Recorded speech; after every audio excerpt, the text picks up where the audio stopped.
Hey friends, glad you're here at OmniWizard. We've cooked up something special. What if Harry Potter was the Phoenix Force's host at Hogwarts? Liking and subscribing really helps us out.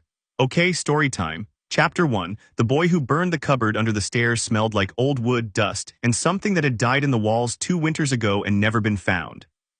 Harry Potter had lived in it for as long as he could remember, which was saying something, because Harry's memory was unusually good. He remembered things adults assumed children forgot, the exact pitch of his Aunt Petunia's voice when she was pretending to be kind in front of neighbors, the particular weight of Uncle Vernon's footstep on the second-to-last stair, the way Dudley would pinch him and then scream first so Harry would be the one who caught it. He remembered being 4 years old and burning. Not literally, or well, sort of literally. It had been during one of Dudley's birthday parties. 7 boys from Dudley's school had come over, and all 7 of them had thought it would be excellent fun to chase Harry around the garden until he hid behind the rose bushes and stayed very still and tried to think about other things. Harry had gotten rather good at thinking about other things. He'd think about the sky mostly. He'd watch it change color and imagine it going on forever, the blue becoming something past black that didn't have a name yet. He'd been doing that, thinking about the sky, trying not to cry, because crying made things worse. Crying made Vernon pull him by the collar and say, "What have you got to cry about, boy?" when something happened in his chest. It wasn't pain, it was too big to be pain. Pain was small and specific. This was like the feeling of walking into a dark room and someone turning on every light at once. A heat that started at his sternum and moved outward through his blood, steady and rhythmic as a heartbeat, only it wasn't his heartbeat. It was older, it was deeper. It was the sound the universe might make if you pressed your ear against its chest. The rose bushes around Harry had bloomed, all of them. Every single one mid-October in the cold. Dudley's friends had screamed and run inside. Harry had sat very still for a long time after that, watching the roses. They were so red they looked like they were made of light. He never told anyone about it. Not because he was afraid, or not only because he was afraid, but because some part of him, even at 4, understood that this thing inside his chest was his, and the Dursleys had a way of taking things that were his. His old jumpers, his food, his name. His aunt called him the boy, so often he'd started half believing that was what he was, just the boy, a category, not a person. The thing in his chest disagreed. It disagreed more and more as he got older and more loudly. It spoke in heat and light and the occasional involuntary levitation when he was startled. It had turned his primary school teacher's coffee cold 3 days in a row after she'd given him detention for cheating on a test he'd simply answered correctly. It had changed the color of his hair twice. Once to match the roses Petunia had scrubbed his head so hard his ears rang, and once to a blazing, impossible red-orange that faded after an hour. It had, on one memorable occasion when Dudley had cornered him behind the chip shop, produced a sound. Not an explosion. Not a crack of thunder. Just a sound, low and rising, like a note played on an instrument that didn't exist yet, and Dudley had taken one look at Harry's eyes and run away at full speed without a word. Harry had spent the rest of that evening sitting on a park bench trying to understand what he'd felt. There had been warmth behind his eyes, and his vision had gone briefly, brilliantly white, and he'd had the very clear impression of wings. Massive wings, like the world had wings and they'd been about to open. He'd gone home eventually and eaten cold beans from a tin and not mentioned any of it, and life had gone on in the way that life does when you are 10 years old and trapped. Then the letters came. They started arriving on a Tuesday, and the first one got burned by Vernon before Harry could read more than Dear Mr. Potter. The second and third got the same treatment. Vernon's face had gone progressively more purple with each one, progressing through the color wheel in a way that might have been medically interesting if Harry had been in any mood to appreciate it. By the time they were running from the letters, actually running in a car at night, Vernon driving with the desperate energy of a man fleeing something he refused to name, Harry had stopped trying to catch one. He just sat in the back seat and let the thing in his chest settle into a low, patient burn, because it always knew when something was coming. It had known all week. It had been building in him like the pressure before a storm. So when the door of the shack on the rock had blown open and Rubeus Hagrid had stepped through, Harry had already been awake, sitting up in his sleeping bag in the dark, watching the one. "Harry Potter," Hagrid said, out of breath, filling the entire doorway with his enormous shape. "Happy birthday." And Harry had said, "I know who I am. What took you so long?" Hagrid's boat smelled like wet dog and engine oil, and it was the finest vessel Harry had ever been in, because it was taking him somewhere that was not number 4 Privet Drive. He sat at the prow and watched the water and let the wind tear at his hair, and felt the fire in his chest pulse warmly, satisfied, like a cat settling in a sunny spot. Hagrid sat behind him and rowed with the ease of a man whose arms were roughly the size of Harry's torso. He'd spent most of the journey being apologetic about not coming sooner, about the letters, about the Dursleys, about what Harry's life had apparently been, and Harry had listened and nodded and tried to work out whether he was angry. He wasn't, he decided. Anger was sharp and hot and fast. This was something slower, something more like the feeling of watching a lock open after years of the wrong key. Hagrid, he said. What am I? Hagrid paused mid-row. How do you mean? I mean the things that happen around me, the things I can do. Harry looked at his hands, spread his fingers. There was no visible fire, there almost never was unless he was very emotional, but he could feel it always, a low shimmer under his skin. I know about magic, I'd worked that part out, but it doesn't feel like that's all of it. Hagrid was quiet for a moment. The boat rocked gently on the black water. Professor Dumbledore says, Hagrid started carefully, that there are some people born with something extra. Like the magic that usually comes with Bane, a witch or wizard, but bigger. Or older. He scratched his beard. He said something about you once that I wasn't sure I understood. He said you weren't Juice, a boy with great power. He said you were a home, like something had decided to live in you. He looked at Harry cautiously. Do you know what he meant by that? Harry thought about the wings he'd felt behind his eyes, the note that had no instrument, the roses in October. I'm starting to, he said. London came up gold and grey in the morning, and Diagon Alley opened in front of Harry like a fevered dream he hadn't known he'd been having. He walked through it with wide eyes and a fast heartbeat, which he supposed was normal for a boy seeing the wizarding world for the first time. The difference was that the wizarding world seemed to react to him in return. It was subtle at first, people glancing up as he passed, a pause in conversations, a shopkeeper stepping to his doorway for no clear reason and then blinking, confused like he'd been called but couldn't say by what.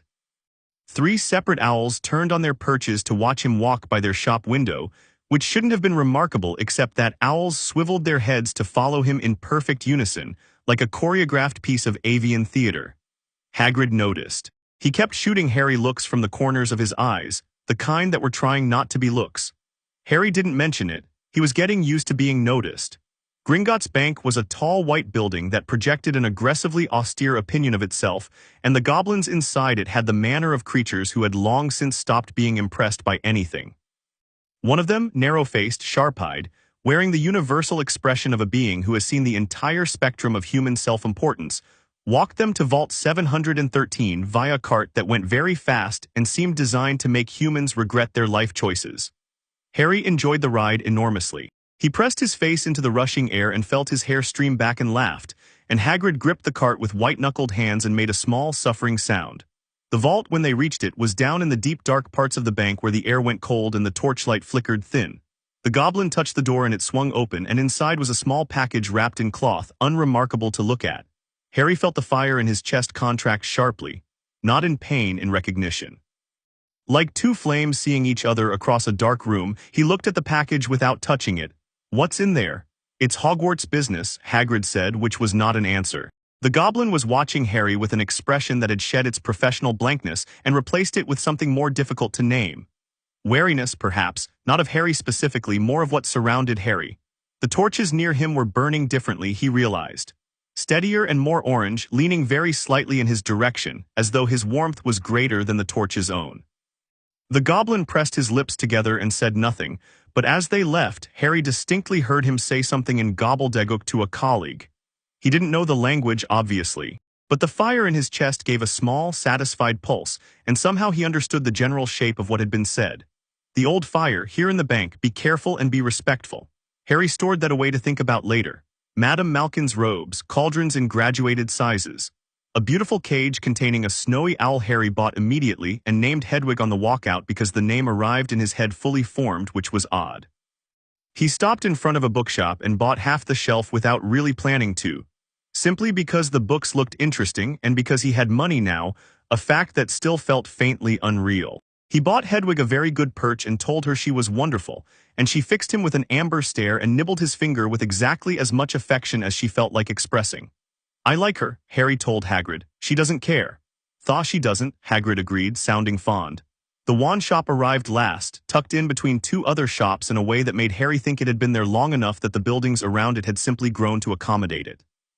Ollivanders, makers of fine wands since 382 BC. The sign was faded. The shop looked like it had been waiting for something. He pushed open the door. Inside smelled like cedar and something older than cedar, something mineral and dry. Narrow shelves stretched floor to ceiling and disappeared into the dimness above, stacked with boxes in their thousands. It was very quiet. The dust in the air moved slowly. A shape materialized from the shadows between two shelves with the practiced suddenness of a man who has made an art of being startling. "I wondered," said Ollivander, his silver eyes finding Harry immediately, "when you would come." "I just found out I was magical last night," Harry said. "Yes," said Ollivander, and his eyes did something complicated. "And yet." He stood very still for a moment, in the way Harry associated with people trying to work out how to be professional about something that was confusing them. Then Ollivander's nostrils did a small, involuntary thing like he was picking up a scent, and he looked at Harry not at his face but at the air around him, and his expression made a quiet journey from professional to astonished. "Mr. Potter," he said, "do you know what you're carrying? I'm starting to get an idea." Ollivander was quiet. Then he turned and moved through his shop with the measured quickness of a man who had spent decades learning exactly where everything was. He pulled boxes. He returned with 3, set them on the narrow counter, and opened the first with the care of someone who was already not sure any of them would work. "Holly and Phoenix Feather," he said, holding out an 11-inch wand. "Give it a wave, please." The moment Harry's fingers touched it, he felt the fire in his chest rise like a tide, and the wand grew warm, not uncomfortably, not dangerously, just warm the way metal does when it's near heat, and a shower of gold and amber sparks burst from the tip. They didn't fall. They rose, spiraling, and then hung in the air for 4 full seconds before fading. Harry had never seen sparks hang in the air before. Ollivander had gone very still. "Holly," he said quietly, more to himself than anyone. 11 inches, Phoenix Feather Core from my supplier Fawkes Albus Dumbledore's bird, a remarkable wand." He paused. "Remarkable because this particular core, the feather, came from Fawkes on a day I have never quite explained. He gave 2 feathers, you see, only 2 in all my decades of working with him, 2 feathers, 2 wands." He looked at Harry with his silver eyes. "The other wand gave you that scar." Harry touched his forehead without thinking. "I know about that. What I don't think you know," Ollivander said, leaning forward slightly, "is that when I made this wand, the core would not settle. A phoenix feather will usually harmonize quite quickly with its wand materials. This one burned through 3 separate mountings before I got the casing right." He tilted his head. "It was waiting, I think. I assumed it was waiting for its witch or wizard. Now I think it was waiting for a specific kind of fire to recognize it." "Can I keep it?" Harry said. Ollivander blinked and then did something Harry hadn't expected at all. He laughed, a genuine laugh surprised out of him, warm and slightly wondering. "Yes, Mr. Potter, I rather think you must." Harry pocketed the wand and felt the fire in his chest settle like a dog curling at the feet of someone it trusts. Behind him, Hagrid blew his nose on a tablecloth-sized handkerchief and looked like a man who was having feelings he hadn't scheduled. On the train ride back, with Hedwig's cage balanced on his lap and his bag of books at his feet and a large ice cream cone that Hagrid had bought going slightly soft in his hand, Harry asked the question he'd been building up to all day. "Hagrid, tell me about the night my parents died." Hagrid nearly choked on his coffee. "Harry, I know the basics. Voldemort killed them. He tried to kill me. The curse didn't work."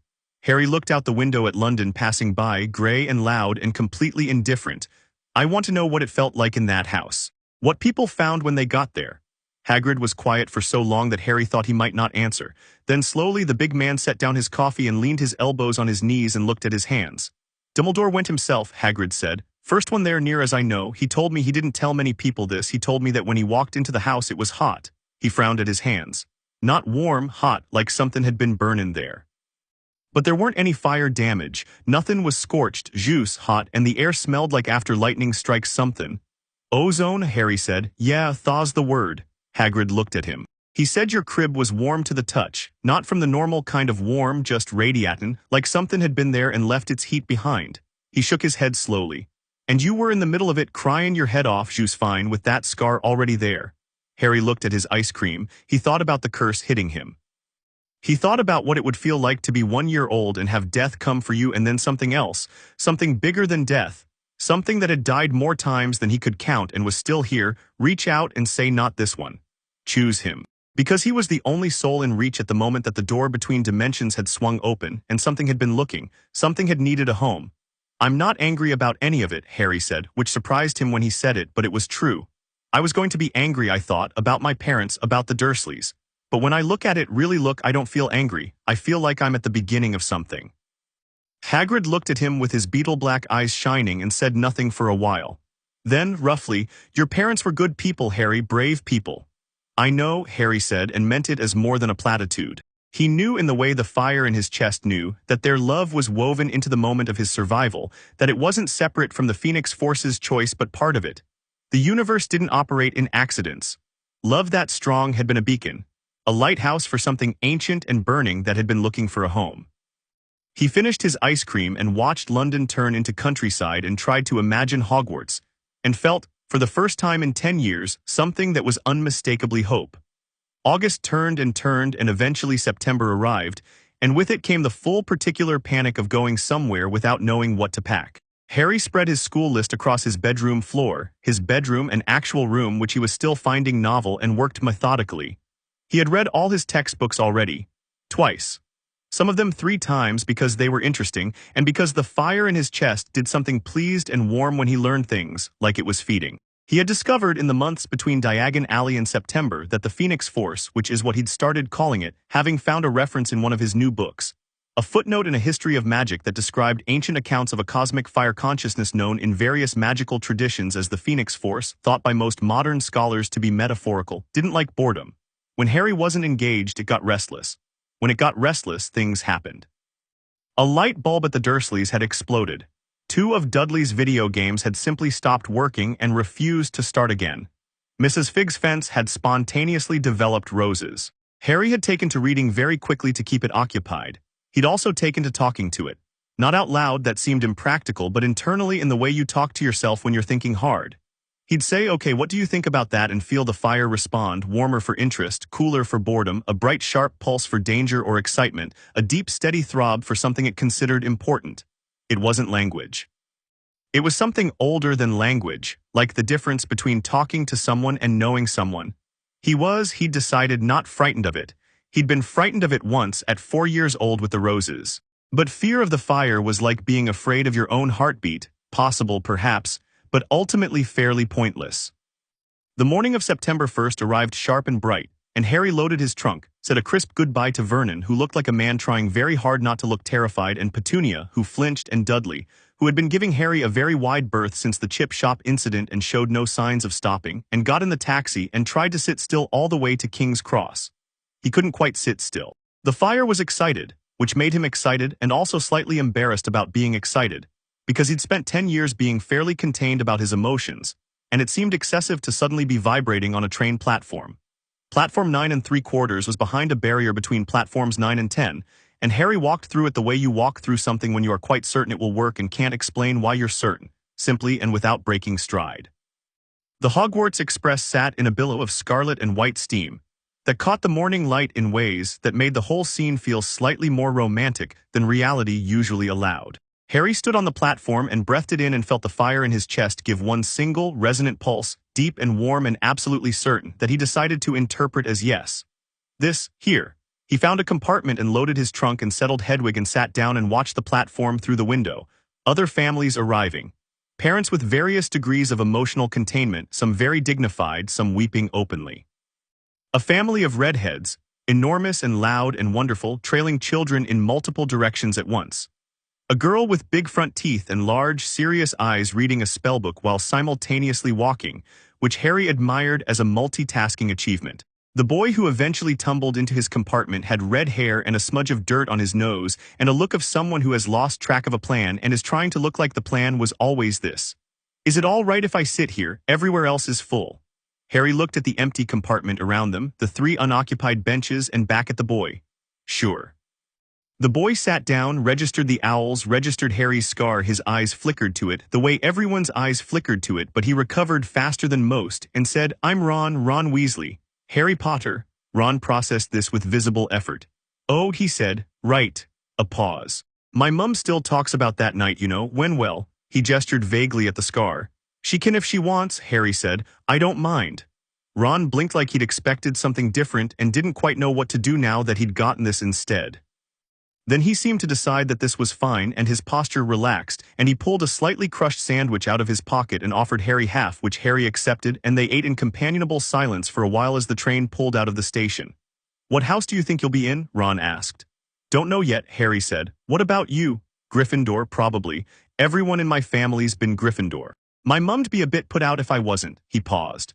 "My brother Percy's head boy material. My twin brothers Fred and George are, well, they're a lot. They've set off 3 dung bombs in the school already and they haven't even started yet." Harry was smiling before he knew it. "They started early." "They were born early," Ron said with the weary love of a youngest sibling. 2 weeks before their due date and twice as loud as expected. Mum says they came out already planning something. The girl from the platform arrived mid-afternoon, slightly aggressive in her introduction. She opened the compartment door without knocking, looked at them both with a gaze like a very efficient filing system and said, "Has anyone seen a toad? A boy named Neville Longbottom has lost his." "No," Harry said. "Sorry." She was about to leave. Then she looked at Harry, actually looked, the kind of looking that goes past the scar and into the actual person behind it, and her expression shifted through several phases of something before settling on scientific interest. "You're Harry Potter," she said. "Hi, I've read about you, well, about what happened. It's in modern magical history and the rise and fall of the dark arts and great wizarding events of the 20th century. She paused. "They're contradictory in the details. Most things are." She seemed to find this answer unexpectedly acceptable. "I'm Hermione Granger." She said it like a person who has learned to get her own name out there before someone else mangles it. "Have you memorized your textbooks?" "I've memorized mine." "Most of them," Harry said. The history of magic one had some gaps. The authors got a particular bias toward the Goblin Wars that's a bit uneven. Hermione's face did something remarkable. It lit up. Not a smile exactly, something faster and less controlled than a smile. The involuntary brightness of someone who has found unexpectedly excellent company. "The Bin's bias, I noticed that too." He writes as if the International Warlock Convention of 1289 barely merited a footnote, which is absurd because the precedents set their shape the entire. "Are you both like this?" Ron asked, addressing the ceiling with the resigned wonder of someone watching two trains realize they're going to collide and deciding to let it happen. Harry grinned. Hermione sat down and forgot about Neville's toad for nearly 45 minutes, which suggested that she'd found something she considered more interesting. The sky outside had gone fully dark when the trouble came. Harry felt it before he heard it. The fire in his chest went sharp and alert, the way it did when something that meant harm was in proximity. The compartment door slid open and 3 boys stood there, the middle one pale and pointed-faced with expensive robes, and the bearing of someone who has been told since birth that he matters more than other people and has thoroughly internalized this. "So it's true," the boy said. "They're saying Harry Potter's on the train." His pale eyes found Harry and did the scar check and moved on to a quick, practiced assessment of the compartment, Ron's patched robes, Hermione's second-hand textbooks, before settling back on Harry with a slightly proprietary air. "I'm Draco Malfoy." He said it like it should mean something. Harry had a feeling it probably did in certain circles. "Harry Potter," Harry said, which he realized was faintly ridiculous because everyone in the compartment already knew this. Malfoy extended a hand. "You'll find that some wizarding families are better than others. I can help you understand the difference. Not everyone is worth knowing." He glanced at Ron with a brief, expert disdain. Harry looked at the extended hand. He thought about 10 years under a staircase and about the Dursleys and about the particular cruelty of people who use social hierarchy as a weapon against anyone too tired or too beaten down to fight it. He thought about Hagrid rowing in the dark to come and get him. He thought about Ron offering him half a sandwich. He did not take the hand. "I think I can work it out on my own," Harry said pleasantly. "But thanks." Malfoy's hand dropped. His expression did something quick and ugly before he reassembled it. "Suit yourself," he said, and managed to make 2 words carry considerable threat. He left and his 2 large companions went with him and the door slid shut. "Malfoy," Ron said. "His whole family were you-know-who's supporters. Course they say they were under curses and all that, but people choose who they respect," Harry said, a small, warm silence. Hermione was looking at him with an expression he couldn't quite read, not quite impressed, more like she was updating a previously held theory. Outside the window, the first hint of something vast and dark against the sky. The shadow of mountains, the absence of stars where clouds had gathered, announced that they were getting close. Harry pressed his fingers against his sternum once gently. The fire pulsed back. "Steady, ready," he thought. "Hogwarts, whatever you are, we're about to see it." The fire answered in the only way it knew how, warm and certain and very, very old. Hogsmeade Station arrived in a wave of cold air and the booming voice of Hagrid calling for first years across the dark. They took the boats, 4 to a boat, across a black lake that held its own silence like something kept, and the castle appeared as they rounded the headland. Harry had thought, given what he carried, that he might be hard to impress. He'd thought the fire in his chest had shown him big things, had given him a sense of scale that most 11-year-olds didn't have. Hogwarts made him feel 11 years old in the purest possible way. It was vast and old and lit from within, towers reaching into the clouded sky with absolute confidence, the kind of architecture that wasn't trying to be impressive because it had never needed to try. The lake reflected it back in broken gold and amber. Hermione made a very small sound beside him that she immediately tried to cover with a cough. Ron had gone quiet. Harry looked at it and felt with complete clarity that the fire in his chest recognized it. Not as a place it had been before, but as a place that was made for things like itself. Stone laid on stone by people who believed in magic not as a tool or a weapon but as the world's own language. It shimmered if you had the eyes for it, not literally, but the way a word shimmers when it's exactly the right word. Good, right? Ron said, a bit thickly. Yeah, Harry said, good. The boats touched the shore. They walked up wet steps cut into the rock. And at the top of the steps, waiting with the precise poise of a woman who had been teaching children the correct way to conduct themselves for 30 years, and had done so without breaking, stood Professor McGonagall. She looked at them all with a gaze that was professionally warm and personally exacting. Then it found Harry, and something happened in it, not fear, not awe, but the careful expression of a very intelligent person deciding very quickly how to manage a thing they haven't fully worked out yet. Welcome to Hogwarts, she said, and Harry felt the fire settle in his chest like someone coming home. Inside, Hogwarts smelled like stone and candles and centuries of magic, worked so thoroughly into the walls that the walls had started doing it on their own. The entrance hall was lit by torches, and the ceiling above the marble staircase was painted with something that moved in the corner of your eye and went still when you looked directly. Ghosts drifted through the walls, and a small cluster of them were having an argument near the staircase about something that had probably seemed important in the 15th century. McGonagall explained the sorting. Harry listened with care. Around him, the other first years were variously nervous, excited, pale, or in one case silently mouthing something that was probably a last-minute prayer. Harry was none of these things. He was interested. He watched the ghosts. He felt the castle. He listened to the stone under his feet, which wasn't a thing he could have explained to anyone but which the fire in his chest could apparently do without difficulty. The castle had a presence, not quite a consciousness, more like the memory of consciousness, hundreds of years of human intent and emotion and magic pressed into its bones. It was remarkable. McGonagall left to do something about the feast arrangements, and in her absence the ghosts materialized more fully and introduced themselves, and there was some screaming. Nearly Headless Nick's head detaching problem was indeed startling if unexpected. And then the doors swung open and Harry walked into the Great Hall. The ceiling was the first thing. It had been enchanted to reflect the sky outside, clouds moving slow and real across a field of stars, and the light from it mixed with the candlelight from hundreds of floating candles to create something that was neither day nor night but something between them. Long tables stretched the length of the hall, students on both sides, 4 tables for 4 houses, and at the far end the staff table curved across the front under the indifferent stars. Harry walked down the center of the hall and looked at the ceiling and thought, yes, this is where things like us come to learn. He was aware of the looking. He'd been aware of the looking all day, but this was different. This was hundreds of people who had read about him in books or heard about him from their parents, all of them finding the scar and then finding the rest of him and trying to reconcile what they'd imagined with what they were seeing. He heard his name move through the hall in a wave. Potter, Harry Potter, he's here, that's him, he's really. He walked without hurrying. He wasn't performing confidence. He just genuinely didn't feel like hurrying. The Sorting Hat was old and frayed and sat on a stool. And when it had finished its song, which was a proper piece of poetry impressive for headwear, the sorting began alphabetically. Harry waited with his hands in his pockets and watched his new classmates get sorted.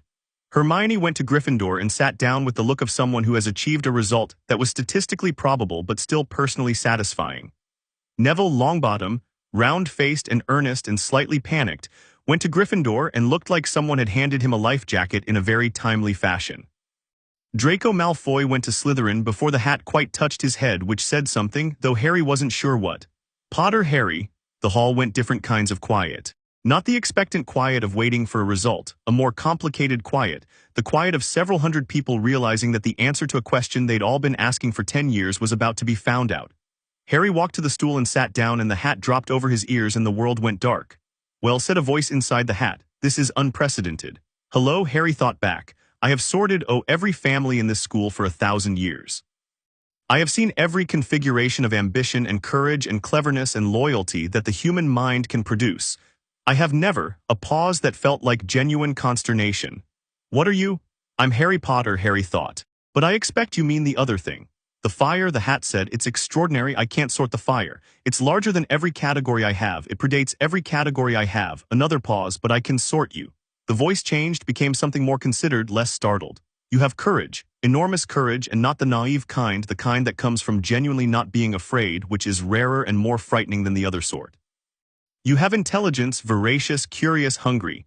You have ambition, not for power exactly, but for knowledge, for experience, for understanding what you are and what you can do. And you have loyalty. Harry felt the fire pulse once.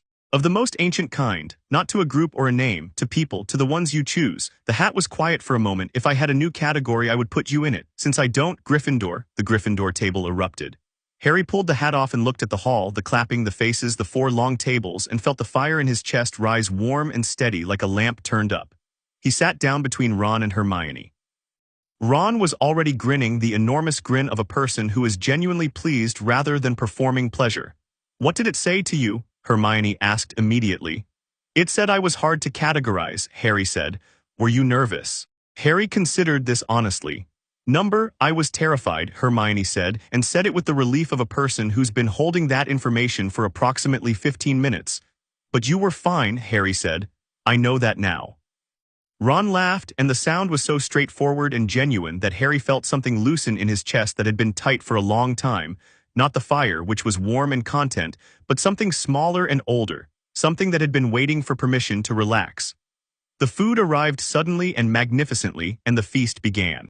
Harry ate until he was full for the first time in recent memory, and listened to conversations blooming around him, and looked up at the ceiling with its moving clouds and thought, "Here we are then, finally here." The fire agreed. And at the end of the staff table, Professor Dumbledore sat in his high chair and watched Harry Potter across the candlelit hall with an expression that was wise and warm and carefully, precisely measured.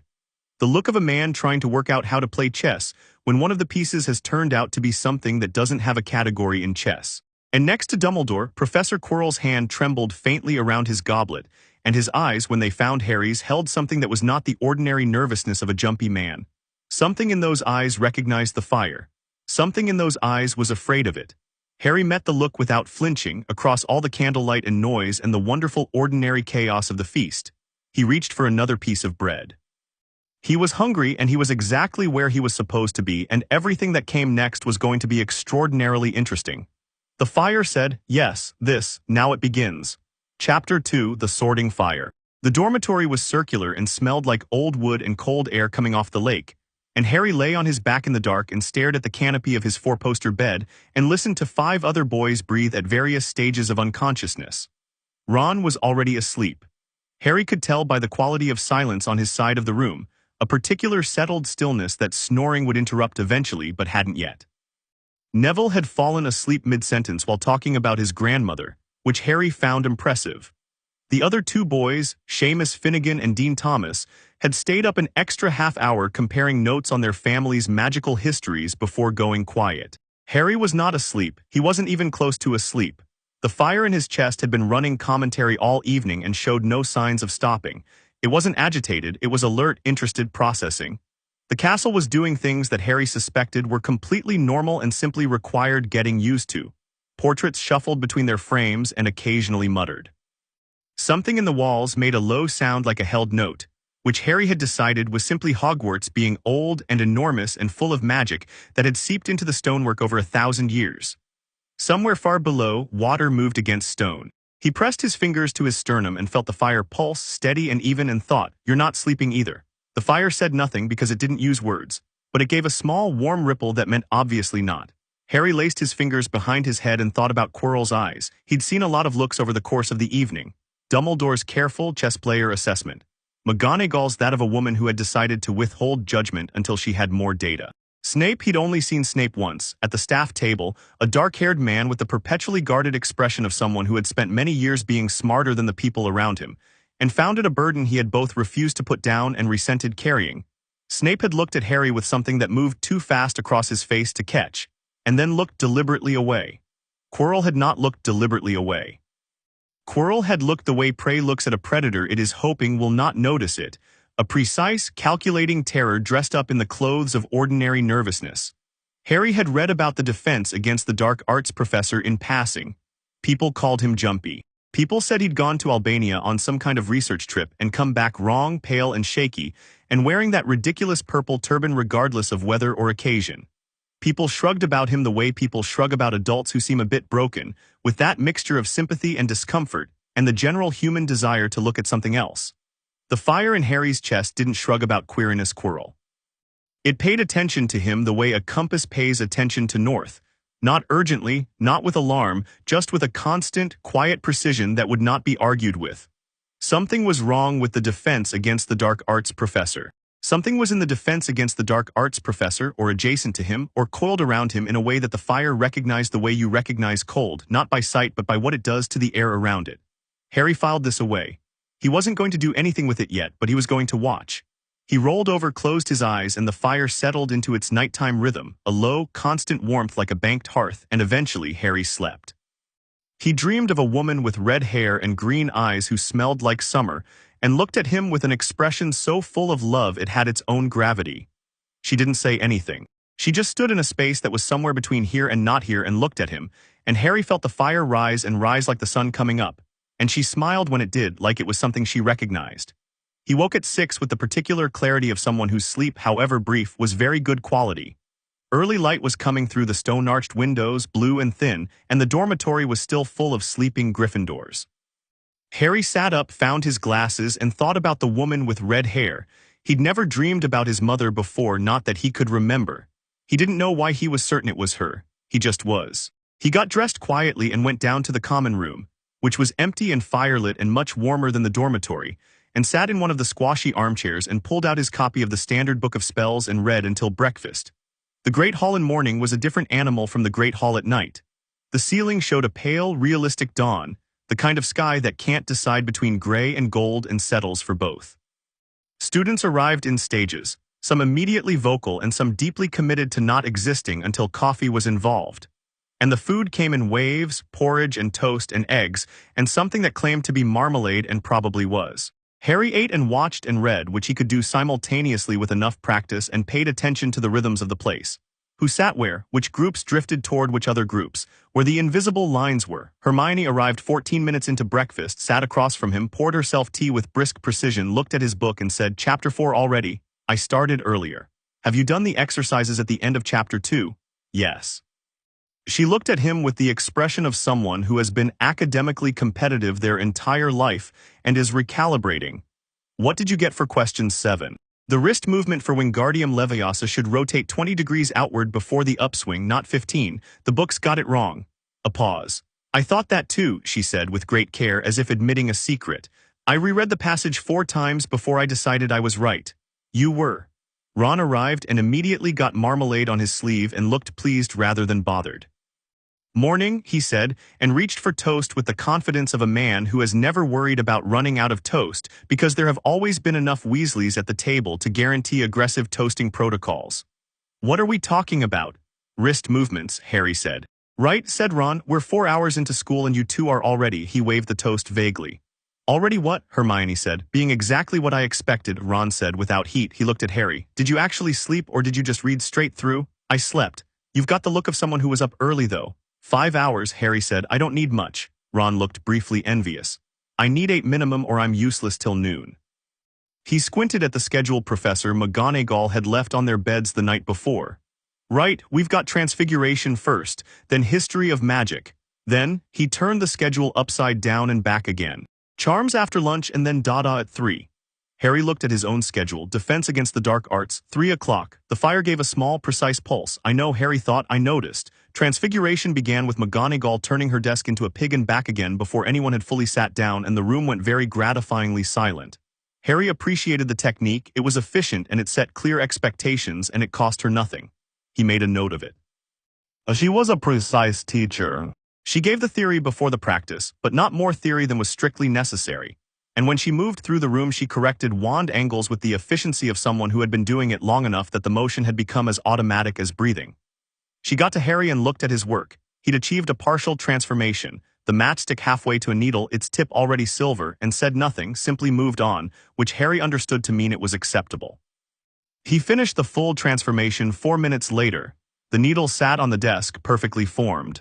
He looked at it and then, because he was curious, picked up the wand and reversed the spell without having been told how to do it. The needle became a matchstick again. McGonagall across the room looked over. Harry tried it again. Matchstick to matchstick, back and forth, smooth and even. "Mr. Potter," McGonagall said, and her voice carried the specific neutrality of a woman experiencing surprise and choosing to manage it carefully. "That's the reversal technique." It's not in the curriculum until third year. It seemed like it should work the same way, Harry said, just tracing the spell back. Was I doing it right? A pause. Yes, she said, you were. Hermione, 3 seats away, looked at him. He could feel the intensity of her attention from a distance. He gave her a small shrug.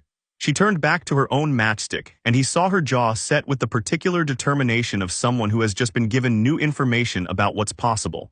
He smiled and picked up his matchstick again. History of magic was taught by a ghost named Professor Binns, who had apparently died in his chair one evening, and simply continued teaching the next morning without noticing, which Harry found both mildly horrifying and logistically impressive. Binns taught with the energy of recitation rather than instruction, the same voice, the same pace, the same somewhere between interested and not tone that suggested the subject could have been any subject, and Binns would have applied equal non-passion to it. Around him, a fairly large percentage of the class was at various stages of falling asleep. Ron had his quill propped against his parchment in a configuration that would produce unconscious scribble when his grip relaxed. Seamus was doing the chin-drooping thing. Dean had given up entirely. Harry was not asleep. He was, in fact, furious in the quiet way, the way that doesn't show on the face because the subject was extraordinary. 1,000 years of magical history, wars and alliances and magical breakthroughs and political upheavals, the shaping of an entire civilization that ran parallel to the ordinary world, and Binns was rendering it approximately as engaging as a list of phone numbers. Harry wrote notes. He wrote a lot of notes. He also wrote 3 questions in the margin that Binns had accidentally raised and not addressed, and a small map of the goblin territorial shifts in the 14th century that the textbook had presented in the wrong order. Hermione, to his left, was also writing notes with the focus of someone who has decided that she is going to learn this class even if the teacher won't help. After class, she looked at his parchment and went slightly pale. How much of that is from the lecture? About a third, the rest is supplementary. You supplemented during the lecture? There's a good book on goblin conflicts in the Hogwarts library. I saw it on the index yesterday. He paused. Actually, there are 4 good books. Binns references events without context about 60% of the time. Hermione stared at him, then she looked at her own notes, then back at his. Can I borrow those? She asked, and the way she said it was extremely careful, like she was aware that the answer might be a kind of power she was conceding. I'll copy them for you, Harry said. And I'll get the books. We could look at them together if you want. Your notes are better on the chronology. Mine are better on the political context. They'd work well combined. She looked at him for a moment with an expression he was getting used to, the expression of someone who came in expecting a certain kind of interaction and got a different one and is revising their files in real time. Okay, she said. Yes, after dinner. Ron caught up to them in the corridor. How are you both still functioning? He said, not a question. Charms next, Harry said. Then lunch. Charms, Ron repeated, like a man reminding himself why he's here. Charms was Professor Phileas Flitwick, who was so small he stood on a stack of books to see over his desk and who radiated the specific energy of a man who loves his subject so much that he has never recovered from the original joy of discovering it. He beamed at them. He literally beamed. Harry liked him immediately and completely. Welcome, welcome, Flitwick said, voice high and bright as a bell. First-year charms is where we begin, and beginning is always the best part, isn't it? Everything is possible at the beginning. He took attendance, and when he reached Harry's name, he gave a small, excited squeak and toppled off his books, which Harry suspected was a gesture he'd been waiting for the opportunity to deploy for some time. The lesson was Wingardium Leviosa. Proper wand movement, proper pronunciation. Flitwick demonstrated and then set them to it. Harry had read the chapter. He had also, in the Dursley household over the summer, levitated several objects unintentionally and at least 2 intentionally. So he had a working understanding of the principle if not the precise spellwork. He held his wand, applied the movement correctly 20 degrees as he told Hermione, spoke the incantation, and the feather on his desk rose smoothly and steadily to eye level. He brought it back down, sent it up again, spun it gently once, testing the limits of the working. It moved easily, responsive to fine adjustments of intent rather than large movements of the wand. He flicked his eyes toward Flitwick, who was watching him from across the room with an expression that had gone very still, the expression of a chess player suddenly seeing a move they hadn't anticipated. Harry let the feather float gently down and looked inquiringly at the professor. Mr. Potter, Flitwick said softly, what was your wrist angle? 20 degrees. The book says 15, but I think it's a typo. A pause. It is, Flitwick said with the wonder of a man who has suspected something for 30 years and just been confirmed. I've been meaning to write to the publisher about it. He came quickly around the desks and stopped in front of Harry's work. May I see you do it again? Harry did it again. Flitwick watched with the focused attention of a master watching technique, and his expression went through several phases. Wonder, calculation. Something else, something that looked like recognition but tilted, like recognizing a language you know but haven't spoken in years. The feathers responding to more than the spell, he said very quietly. Yes, Harry said, equally quiet. Flitwick looked at him directly. His eyes were bright and brown and very sharp behind the cheerful exterior. I've been teaching here for 40 years, he said. I have never seen a first-year control fine motor charms on their first attempt. I've had practice, Harry said, with charms, with other things. Flitwick looked at him for another moment, and Harry felt the fire in his chest give a small, warm pulse, not threatening, just present, like introducing itself politely. Flitwick's eyebrows moved up a fraction. He seemed to feel it too at the edges. Well, Flitwick said, stepping back, let's make the lesson interesting for you then. He gestured at Harry's parchment. Try a sustained levitation, hold it at exactly the same height for 30 seconds without adjusting your wand. Harry nodded and started. The precision was actually harder, the fine continuous application of intention rather than a single clean moment of casting. He worked at it while Flitwick moved on to help the students who were currently making feathers burst into flame, drift sideways, and in one case very slowly rotate and then explode, which was Seamus and appeared to be his personal magical signature. Hermione got hers up eventually, clean and well executed. She looked at Harry's with the expression of someone who is not going to let this remain a gap indefinitely. Ron's feather took most of the lesson to cooperate, but when it went up straight and sure, and he grinned at it with the unguarded delight of someone whose relationship to magic was still new and extraordinary. Harry watched Ron's face in that moment and felt something warm that had nothing to do with the Phoenix Force. Lunch came and went, and the afternoon curved toward 3 o'clock, and Dada. Quirrell's classroom was on the 3rd floor, and it smelled aggressively of garlic, the kind of deliberate garlic saturation that was less cooking decision and more architectural choice. The walls had maps pinned to them, various dark creatures illustrated in a style that suggested the illustrator had heard descriptions of these creatures, but never actually been in the same county as one. The purple turban sat on Quirrell's head at a slightly different angle than it had at dinner, and Quirrell himself had the quality of a man who was managing something with continuous draining effort. Welcome, he said, and the stutter came and went, present and then not, like a signal fading in and out. Welcome to D-Defense Against the Dark Arts. I trust you've all read the first chapter. He began talking about dark creatures, vampire bats, then werewolves, then hags, in a way that was educational in the same sense that reading a dictionary is educational. Correct and comprehensive and entirely without animation. Notes appeared on the board. Students wrote them down. Harry wrote them down too, but what he was actually doing was watching Quirrell. Not watching him teach, watching him. The way he moved. The particular quality of stillness when he stood facing the board and his shoulders went to a different posture subtly for just a second at a time, not Quirrell's nervous hunch but something straighter, something more composed. And then Quirrell's hunch came back like a coat being put back on. The fire in Harry's chest was doing something it rarely did. It was contracting. Very slowly, very carefully, the way a flame contracts when a cold draft comes from an unexpected direction, not going out but pulling in, conserving. Something was in this room that ran counter to the fire's nature, something that lived in the negative space of light. Harry kept his face entirely neutral.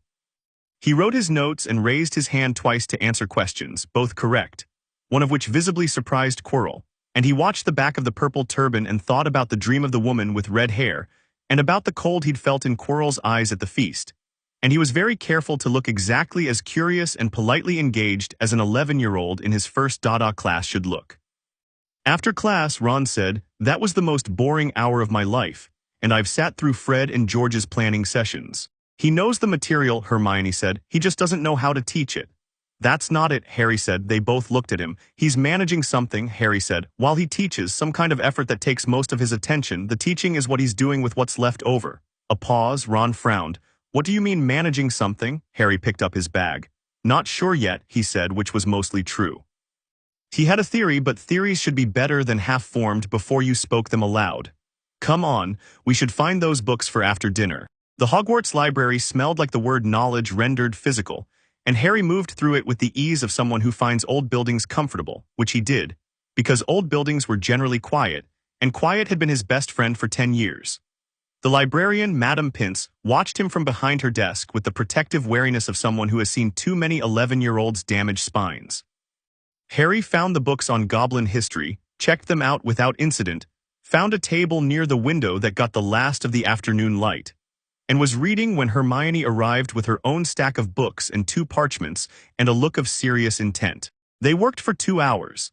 It was the most naturally they had interacted, Harry thought, because they both went quiet when they were working, the companionable silence of 2 people engaged in the same pursuit who don't need to perform for each other. Hermione would occasionally read something out loud, testing it, and Harry would respond with a cross-reference or a counterpoint. Harry drew out his supplementary notes, and Hermione's organizational precision turned them into something that had proper order.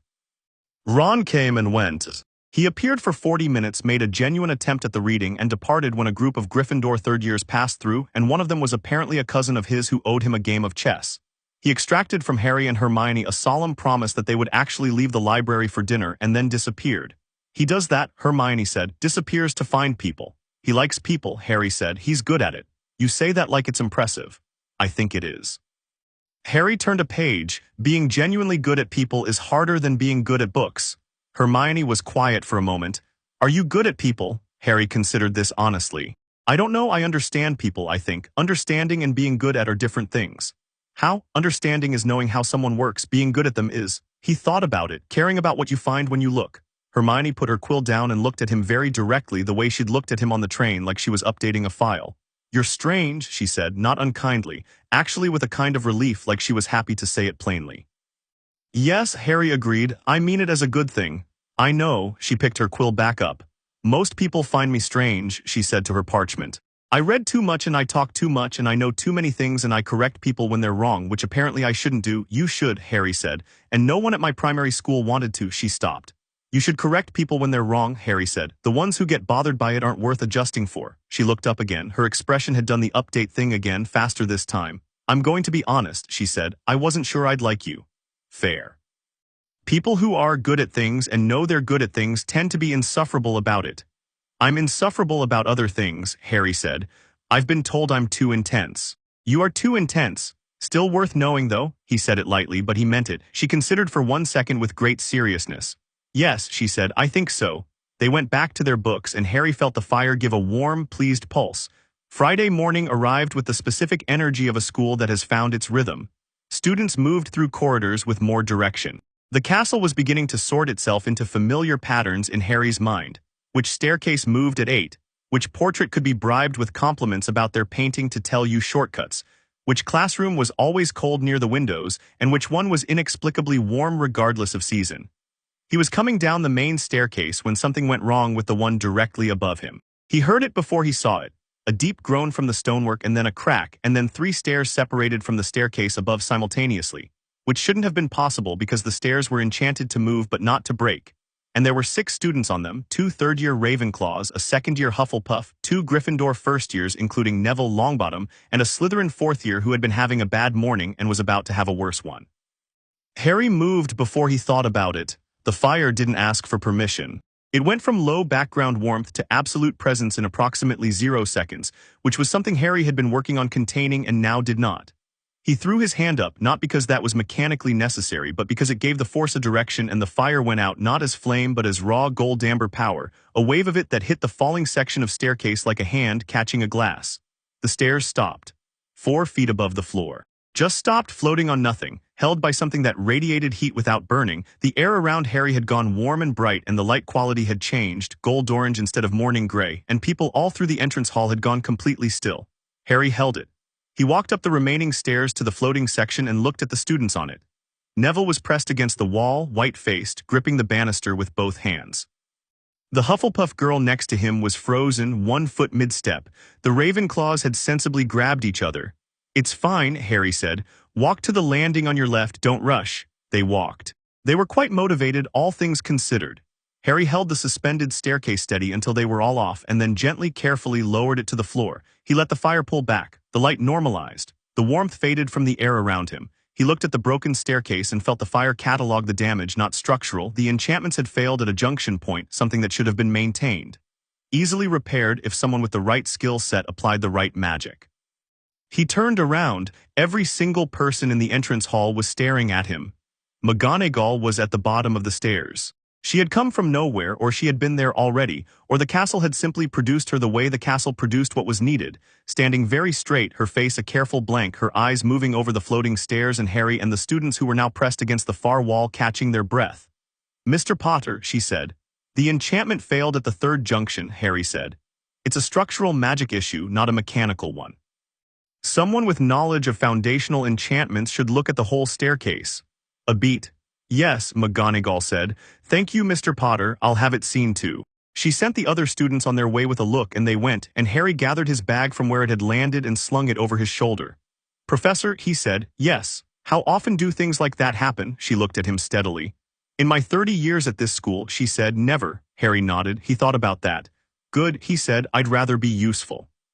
He went to class, and behind him McGonagall stood at the bottom of the staircase and looked at the space where the fire had been, warm air still moving faintly in its wake. And she reached for her quill and wrote a note to Dumbledore that she had been composing, in pieces, since the previous night. The note that came back from Dumbledore during lunch was short. It said, "Please ask Harry Potter if he would be kind enough to visit my office after dinner this evening. The gargoyle-nosed chocolate frogs." Ron read it over Harry's shoulder. "The gargoyle-nosed chocolate frogs," he repeated. That's just Dumbledore for you, isn't it?" "I've never met him properly," Harry said.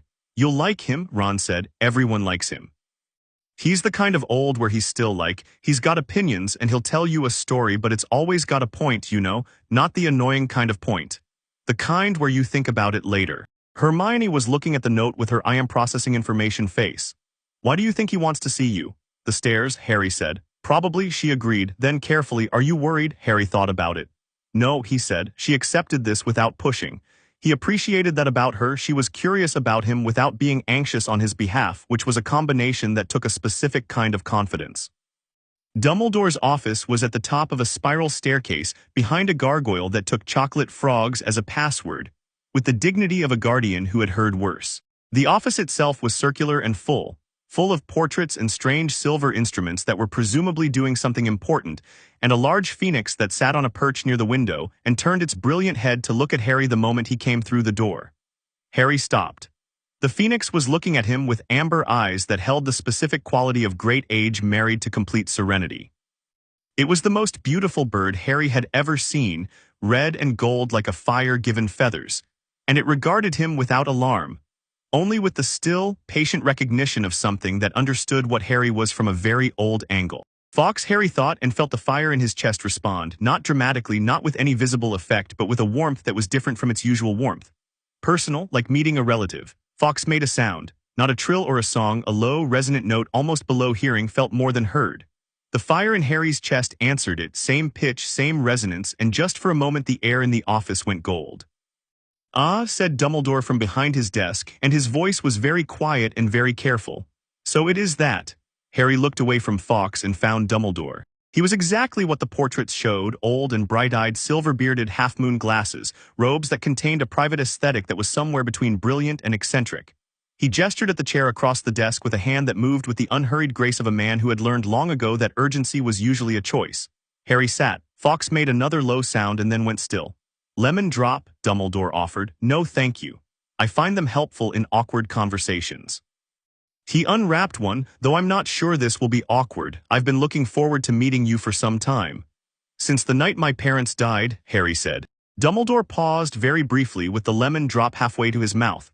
"Since then, yes, though I should say I've been thinking about you since before then. Your parents were remarkable people." "I know," Harry said. "I've read about them. Reading about people and knowing them are different things." "Yes, but it's a start." Harry looked at the desk, at the scattered parchments and the instruments, one of which was emitting a thin silver smoke in a figure-8 pattern. "You want to talk about the stairs?" "I do," Dumbledore said. "And about other things."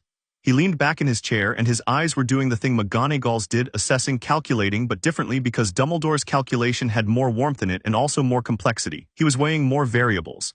"I want to ask you something directly, Harry, if that's all right. Please, what do you know about what you are?" Harry thought about this, not the answer, but how to give the answer. He looked at Fawkes once, briefly, and then back at Dumbledore. "I know there's something in me that isn't just magic," he said. "Something that was there before I could make magic happen deliberately. Something that's older than me, than my family. Then Hogwarts," he paused. "I call it the Phoenix Force. I found the term in a book." Dumbledore was quiet for a moment. "And do you know how it came to be in you?" My best theory, Harry said, is that the night Voldemort cast the killing curse, the curse tore something open, between here and wherever things like the Phoenix Force come from, and it came through and it needed a place to go and I was the only thing there. He met Dumbledore's eyes. Is that close? Dumbledore took a very long breath.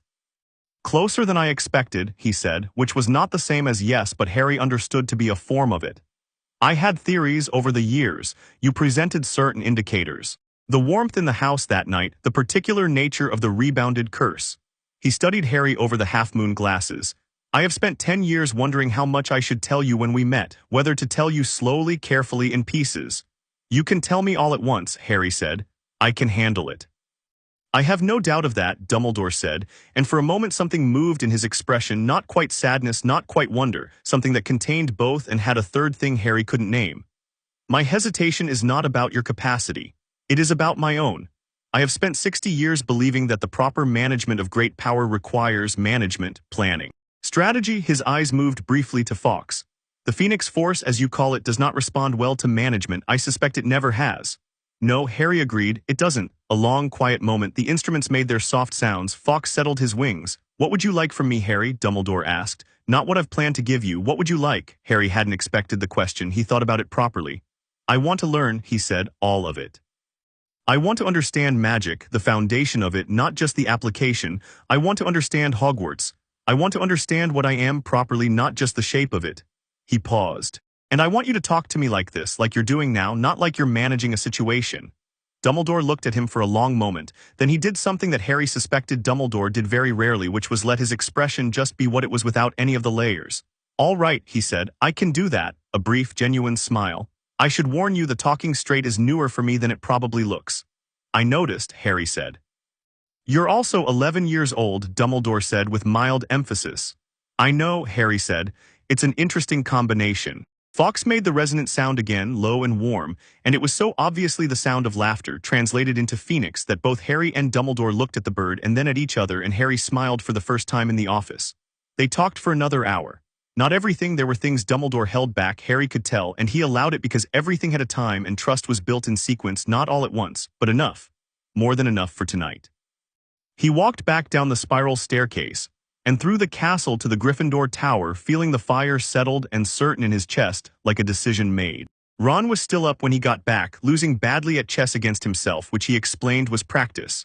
Hermione had gone to bed but left a copy of the combined notes on his bedside table, organized and annotated, and with a small note that said you were right about the goblin timeline. Also the wrist angle. No signature, but with a neat underlining that was very her. Harry sat in the armchair by the fire and watched the flames and thought about Dumbledore and Quirrell and the staircase and Fawkes's amber eyes and the woman with red hair in his dream who had smiled when the fire rose. Good day? Ron asked, moving a knight. Yes, Harry said, really yes. Ron glanced at him. Good, he said, with the simple satisfaction of someone for whom that is enough of an answer. He moved another piece and looked betrayed when it immediately put him in check. Harry watched the fire in the grate and let the fire in his chest match it, breath by breath, steady and warm and very much awake. Outside the Gryffindor Tower, in his classroom 3 floors below, Quirinus Quirrell sat very still in the dark and the garlic-heavy air. And the thing behind his eyes, cold and ancient and furious in its patience, thought about the boy who had held a staircase in the air with one hand and looked entirely unsurprised by his own power. It thought and it waited, and the wait was the most frightening kind, the kind that knows exactly what it's waiting for. Chapter 3. The lessons of Fire and Ice. October arrived at Hogwarts the way it always did, like a door being thrown open onto something cold and beautiful. The trees around the lake went amber and rust, and a deep arterial red. And the sky above the castle spent most of its time doing extraordinary things with cloud and light that Harry kept noticing at inopportune moments, like mid-transfiguration, or while Binns was describing the specifics of the 1347 Goblin Rebellion for the 3rd time in 4 weeks. The rhythm of school had settled into Harry's bones. He knew which of the moving staircases could be persuaded to stay still if you stood on the 3rd step and shifted your weight correctly. He knew that the suit of armor on the 5th floor was not actually empty and would, if you were polite, occasionally tell you whether Peeves was nearby. He knew that the library's restricted section gave off a particular cold that had nothing to do with temperature if you walked too close. And he knew that the Great Hall's ceiling could predict rain about 20 minutes before it arrived if you watched the clouds in the right part of it. He also knew that Professor Snape hated him. Hate was a strong word. Harry had considered milder options, disliked, was suspicious of, found professionally inconvenient, and kept coming back to hate because it was the most accurate. He'd arrived at Snape's class on Friday morning with his textbook open and his notes prepared and an entirely genuine interest in potions, because the chemistry of magical compounds was fascinating on a foundational level, and he'd been looking forward to it. Snape had walked in, looked at the class, looked at Harry in the particular way a person looks at a thing they have already formed a comprehensive opinion of, and said, "Potter, what would I get if I added powdered root of asphodel to an infusion of wormwood?" No preamble, no welcome, no framing. Harry had looked back at him and said, "Draught of living death. It's one of the most powerful sleeping potions known. Asphodel belongs to the lily family. The combination with wormwood produces a compound that works on the consciousness rather than the body." A silence. Something moved in Snape's eyes, briefly, controlled quickly. "Where would you look if I told you to find me a bezoar?" "The stomach of a goat. It neutralizes most poisons." Harry paused. "Although the effectiveness varies by the goat's diet. Free-ranging goats produce significantly more reliable bezoars than those on restricted feed." The silence this time was different. Snape's expression had done a slight recalibration, not in Harry's favor exactly, but in a different direction from where it had been. He'd moved on to the lesson without further interrogation, which Harry accepted as something like a pass. But Snape watched him through every class after that with a quality of attention that was distinct from how he watched everyone else. The others he watched for mistakes, and corrected mistakes with a blade-edged precision that suggested he found incompetence personally offensive. With Harry he watched for something else, something he seemed to find alternately confirming and infuriating. Harry tried not to take it personally. He also tried to be better at potions than everyone else in the class as a matter of basic principle, which he was and which he suspected did not help. "He really doesn't like you," Hermione said one evening in the library, not looking up from her Transfiguration essay. "No," Harry agreed. "Do you know why?" "He knew my father," Harry said. "They didn't get along." "I look like my father, apparently." He turned a page. "And then there's the other thing." Hermione looked up. "The fire." He glanced at her. She said it very naturally, the fire, like it was simply a term for a fact about Harry, the same way you might say his left-handedness or his tendency to read ahead. She'd started doing this about 3 weeks ago, settling into the reality of what Harry was with the pragmatic acceptance of someone who has found that arguing with evidence is inefficient. "Snape can feel it," Harry said. "Most people can feel it a little if they're paying attention. He's paying a lot of attention. And that bothers him." Things he can't catalog bother him, Harry considered. Also, he's protecting something, or a lot of somethings. He's carrying a lot of weight, Snape. You can see it when he thinks no one's looking. Hermione was quiet for a moment. "You do that," she said. "Notice people when they think no one's looking."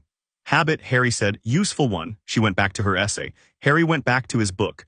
The fire sat in his chest warm and even, and outside the library windows the October rain made a sound like very soft applause against the stone.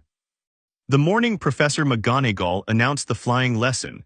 The Gryffindor table went from background noise to specific noise in about 4 seconds flat. Ron's voice crested above the rest with finally, the particular finally of a boy who has been watching his brothers come home smelling like broomstick polish and October air for years. Hermione looked at her porridge and said, "The physics of broomstick flight aren't in any of the textbooks. I find that concerning." "That's because the physics aren't physics," Harry said. "It's sustained locomotion charm work integrated with momentum direction." Flitwick could explain it. He looked at the gray sky out the high windows. "Also, it's magic. Sometimes that's the full answer." She gave him the look she reserved for when he said something she found simultaneously annoying and correct. The flying lesson was on the lawn, and it was shared with the Slytherins, and the brooms were school brooms, old and somewhat reluctant, the kind of equipment that has served many years and has opinions about it. Harry's broom shuddered when he approached, and the twigs were going in 3 different directions, and there was what appeared to be a dent in the handle that he couldn't explain and didn't want to. The teacher was Madame Hooch, who arrived with the brisk energy of someone who spent most of her life outdoors and found the indoors merely tolerable. She had hawk-yellow eyes and a no-nonsense approach to children that Harry found refreshing. She demonstrated the proper way to hold a hand over a broom and call it up, and then watched 30 first-years attempt it with the expression of a woman who has seen this 30 times a year for 20 years and still finds parts of it interesting. Harry held his hand over the broom and said quietly, "Up." The broom came up. Fast, straight, no hesitation. The fire in his chest gave a brief, interested pulse. The broom was a magical object and had its own faint energy signature, and the fire was curious about it in the way it was curious about most things, cataloging, assessing, filing. Around him, brooms rose with varying degrees of enthusiasm. Neville's didn't rise at all for a while, then rose very suddenly and hit him in the nose with its handle. Ron's came up sideways and he had to catch it. Hermione's came up technically correctly but then drifted about 6 inches to the left, which she corrected with visible irritation. Draco Malfoy's came up perfectly and he looked around to make sure people had noticed, which Harry thought said everything about the difference between confidence and the performance of it. Madame Hooch went down the line making adjustments. When she reached Harry she stopped, looked at the broom, rising perfectly straight, hovering at exactly hand height, entirely still, and then at Harry. "Good," she said simply, then she moved on. Neville fell off his broom 8 minutes into the practical exercise. He went up, got frightened, lurched forward, overcorrected, and came off entirely, dropping 10 feet onto the grass and landing badly on his wrist. He sat up with tears in his eyes and cradled his arm, and the Slytherins laughed, the particular bright pointed laughing of people who are trying to establish something about themselves through someone else's pain.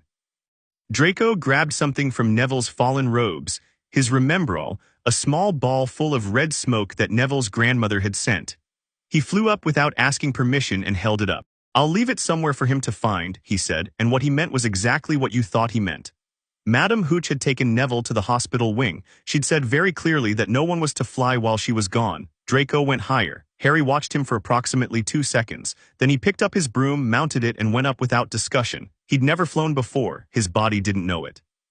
The fire didn't care. It understood motion. It understood space. It had existed in the void between stars and in the heart of suns. And a broomstick 40 feet above a Hogwarts lawn was not a challenge. Harry felt the air take him and felt his balance adjust in the same moment, natural as breathing, and when he leveled off and pointed himself at Malfoy across the open sky he felt something uncomplicated and brilliant, which was joy. Malfoy's expression went through several phases quickly. Surprise, calculation, the performance of not being surprised. "Give it back," Harry said pleasantly. He wasn't angry, he was very comfortable 40 feet in the air. "Or what?" Malfoy said. "You'll report me to the teacher who isn't here." He held the remembrall up and out to the side. "Come and get it." He threw it. Nodded Harry sideways and up high and fast, the remembrall spinning out over the lawn in a red smoke arc already falling. Malfoy grinned. Harry turned and went for it. He went fast.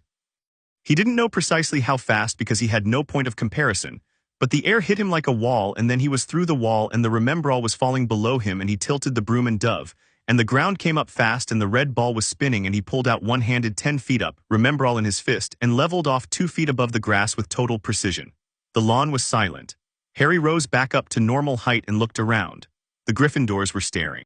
The Slytherins were staring. Malfoy had gone a very flat particular white.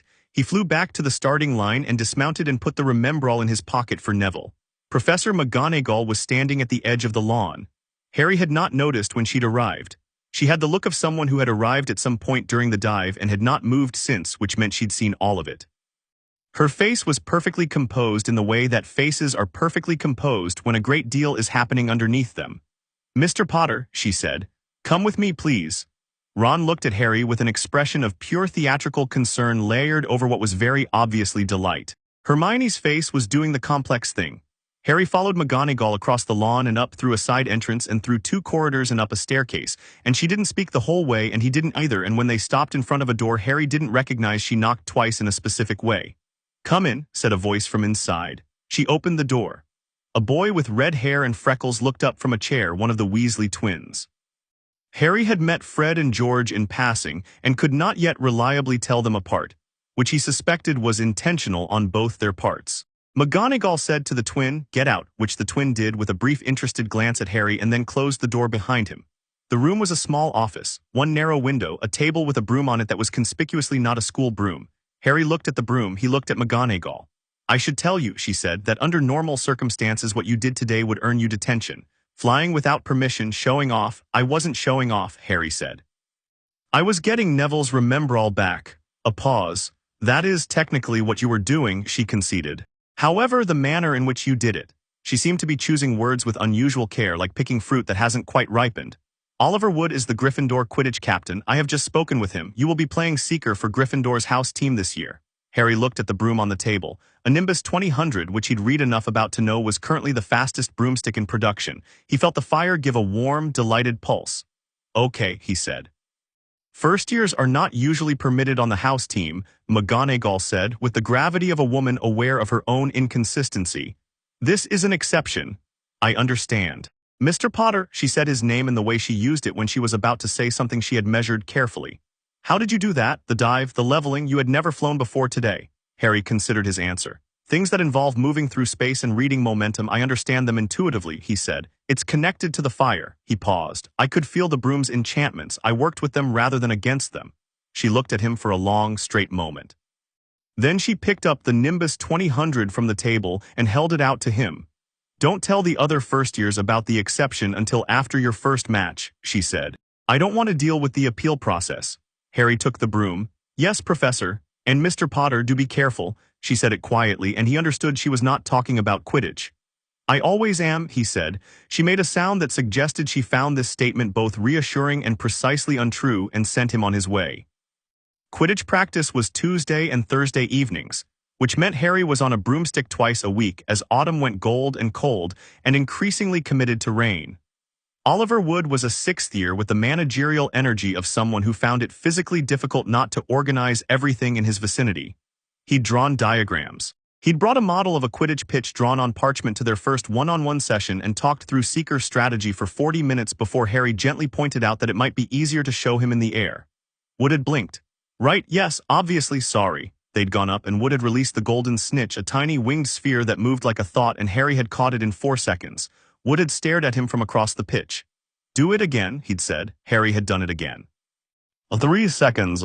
Wood had put his head in his hands, not with distress but with the concentrated relief of a man who has been carrying a heavy thing for a long time and has just been told he can put it down. Where have you been? He said, to his hands or possibly to the universe. Then to Harry, right, we're going to win the cup this year. We might, Harry said. Who are we playing first?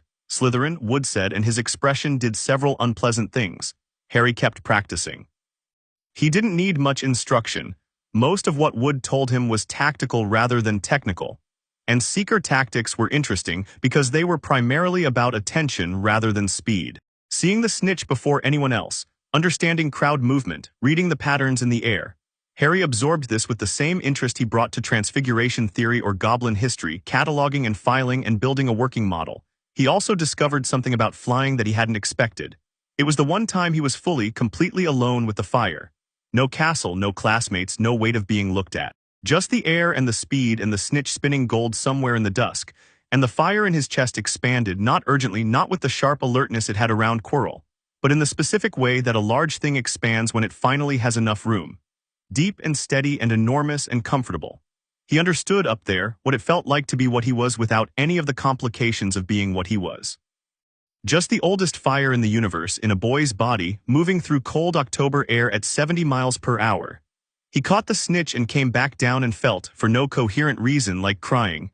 He didn't. He put the snitch back in its case, and told Wood the practice was good and flew back to the castle. And the feeling settled back into something manageable before he reached the common room. Ron found out about the Quidditch team via Fred and George, which meant the entire Gryffindor common room knew before Harry had gotten through the portrait hole. He walked into a reception that was louder than he'd expected. Various Gryffindors he didn't know well clapping him on the shoulder and saying things like brilliant and youngest seeker in a century. And Ron was standing near the fire with an expression of enormous pride that was slightly undermined by the fact that he had crumbs on his jumper. Fred said you dove 50 feet in about 2 seconds, Ron said. About that, Harry said, and then leveled off 2 feet above the ground. Yes, and caught the Remembrall one-handed. It's a small ball, Harry said. It wasn't difficult. Ron looked at him. You're going to be absolutely mental on a broomstick, aren't you? Probably. Good, Ron said with simple satisfaction. Slytherin have Flint as captain and he's a menace. Last year he had an elbow that everyone agreed was definitely illegal, but no one could prove it. He handed Harry half of what appeared to be a chocolate biscuit. Hermione's in the common room. She wants to study charms, but I think what she actually wants to do is interrogate you about the flying thing. The flying thing, Harry repeated. She's worried you were reckless. Was I? Ron considered this with genuine thought, which Harry appreciated. Ron's actual opinions were more considered than his manner suggested. Reckless means doing something dangerous without thinking, he said finally. You don't seem like you don't think. You seem like you think very fast and then do things anyway. Is that better? It's different, Ron said, which was, Harry thought, actually the right answer. Hermione's concern expressed itself, as predicted, through questions delivered at high velocity while simultaneously copying Charm's notes. She wanted to know the precise wand movement for softening charm, Why did Harry already know the softening charm? It wasn't in the first-year syllabus. Harry said it seemed useful and she gave him the look. The theoretical basis for the hover charm variant that Flitwick had mentioned in passing and not expanded upon. And whether Harry thought the dive today constituted evidence that magical aptitude and physical aptitude were connected or separate phenomena. I think for most people they're separate, Harry said. For me, less so. Because the fire understands space, it's been in a lot of it. She considered this, Quill pausing. That's the most casual way I've ever heard someone describe a cosmic entity living inside them. How would you describe it? I'd probably use more qualifying language. You'd probably use an entire paragraph of qualifying language, Harry said, and by the end of it the fact would be buried. She threw a bit of eraser at him. He caught it without looking. She threw the other bit. He caught that too, same hand, without turning his head. Ron started laughing.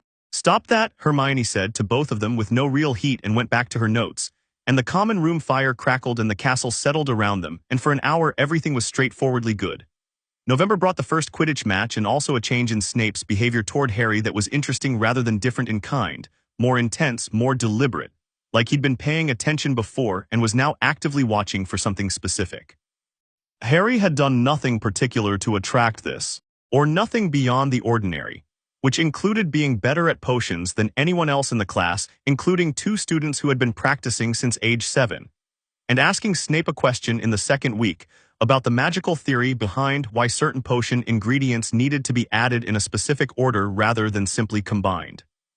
Snape had looked at him for a very long moment and then answered it properly, a real answer, not a deflection, and Harry had said thank you and written it down, and Snape had moved on with the visible discomfort of someone who had been forced into a behavior inconsistent with their established position. Hermione had noticed. He answered you, she'd said afterward. He never answers student questions in class. He gives hints and corrections, but he doesn't actually answer. The question was interesting, Harry said. The question was about foundational theory. He loves foundational theory, but he makes students work it out themselves because he thinks the struggle is the lesson. She looked at Harry. You made him break his own rule. I asked nicely, Harry said. The truth was more complicated than that, and he knew it. Snape could feel the fire the way Flitwick could, the way Dumbledore could, the way certain very magical people could, not its full weight but its presence, a warmth at the edges of their awareness when Harry was near. Most people found this unconsciously reassuring. Snape found it deeply suspicious because Snape's relationship with things he couldn't control was adversarial on principle. But he also couldn't dismiss it, which was the part that was eating him. Harry didn't push. He did good work in potions, answered questions correctly, asked precisely calibrated questions when he genuinely wanted answers, and let Snape stare at him as much as he needed to. He had plenty of patience. He was carrying something that had lived for longer than the solar system. Patience was not an issue. The morning of the first Quidditch match was cold and gray and smelled like rain that hadn't started yet. Harry ate breakfast without tasting much of it and felt the fire running at a slightly elevated pitch, not anxiety, which was a feeling he was familiar with in theory but found difficult to access in practice, but a heightened attention like being very awake. Hermione talked about weather conditions and their effect on snitch behavior, which was helpful. Ron talked about Slytherin's Seeker, Marcus Flint's left elbow, and the general tradition of Gryffindor losing the cup, and why this year would be different, which was also helpful in a different way. The stands were full and loud when they came out of the changing room. The sky had stayed gray but held off the rain, which was the most anyone had asked of it. Harry found his position in the air, higher than the chasers, scanning the way Wood had shown him, and felt the match begin around him as a pattern of movement he was reading continuously. He saw the snitch 7 minutes in. It was doing something clever, hovering near the Slytherin goalposts at the exact height where the angle of the gray sky made it nearly invisible, a small gold glint against cloud. Harry turned his broom without any visible signal and went toward it and was 20 feet away when the Slytherin Seeker, a tall 6th-year named Terrence Higgs who was, objectively, quite good, registered what Harry was doing and came across to cut him off. Harry went up. Higgs followed. Harry came back down on the other side of him in a tight arc that used the broom's momentum in a way Wood had explained. And Harry had simply felt more naturally than any verbal description could have captured. Higgs overcorrected and went wide. The snitch moved. Harry moved with it. He wasn't thinking, he was watching the fire tracking the tiny golden sphere with the same continuous attention it used for everything it considered important, and when the snitch jinked left he was already going left, and when it dropped he dropped with it, and 15 feet above the Gryffindor end zone he closed his fist around it. The crowd did something loud. Harry held the snitch up and felt the cold air on his face and the fire running warm and even in his chest, and he thought, with uncomplicated certainty, I love this. He descended toward the pitch. The Gryffindors were making noise, real noise, the kind that doesn't have a specific message but communicates something fundamental about happiness. He spotted Ron in the stands, standing on his seat, both arms up. Hermione was next to him, looking bright-eyed and delighted, which on Hermione looked like someone had turned a switch she usually kept at low to high. Then something happened. He'd been slowly descending, snitch still in hand, the match basically over. And in the stands on the other side of the pitch, the faculty section, he saw Snape. And something about the look on Snape's face made the fire in Harry's chest contract sharply, because Snape wasn't looking at Harry. Snape was looking at his wand, and his lips were moving. Harry looked at his broom. It had started vibrating, not with speed, not with wind, but with an odd, specific instability, one side of the handle trying to dip and pull left, a compulsion charm of some kind working against the broom's own enchantments. Harry straightened the broom with simple force of will and intention, the fire lending its weight to countermand whatever was being done, and it steadied immediately. He looked back at Snape. Snape's eyes had snapped up to his, and their gaze met across the full width of the pitch, and what was in Snape's face was strange. Not caught out, not guilty. More like a man who has just confirmed something he was testing for. He held Harry's gaze for 2 full seconds.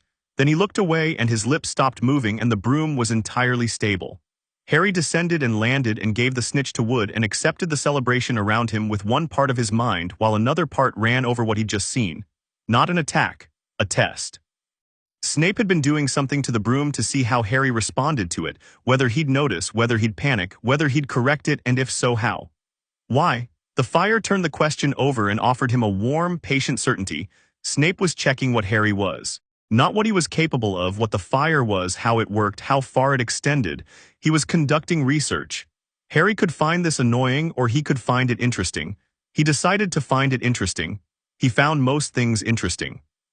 He filed it away next to everything else he was filing about Quirrell, and the growing sense that these two men were connected by something he didn't have all the pieces for yet.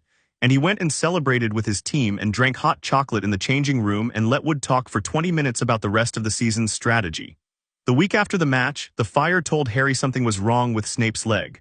Not told, showed. He was sitting in potions watching Snape move between desks, and there was something different in the way he was moving, a very slight favoring of the left, and Harry looked at his right leg and felt the fire give a cold, specific pulse that it used for the same thing it had used near Quirrell. Recognition of something that didn't belong. Something hurt him, Harry thought. Something specific hurt him recently.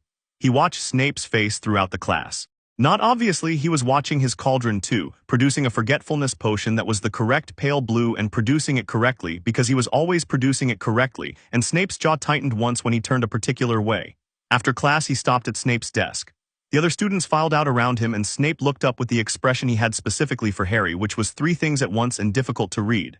"What is it, Potter?" "Your leg," Harry said. "Something bit you or scratched you badly. Recent, 3 nights ago at most." Snape's expression went through a very fast, very controlled series of changes. What was left when they stopped was blankness with something hot underneath it. "That's not your concern."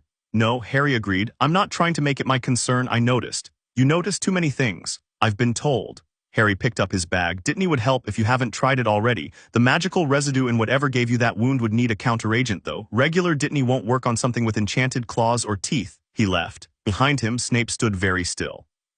In the corridor, Ron fell into step beside him.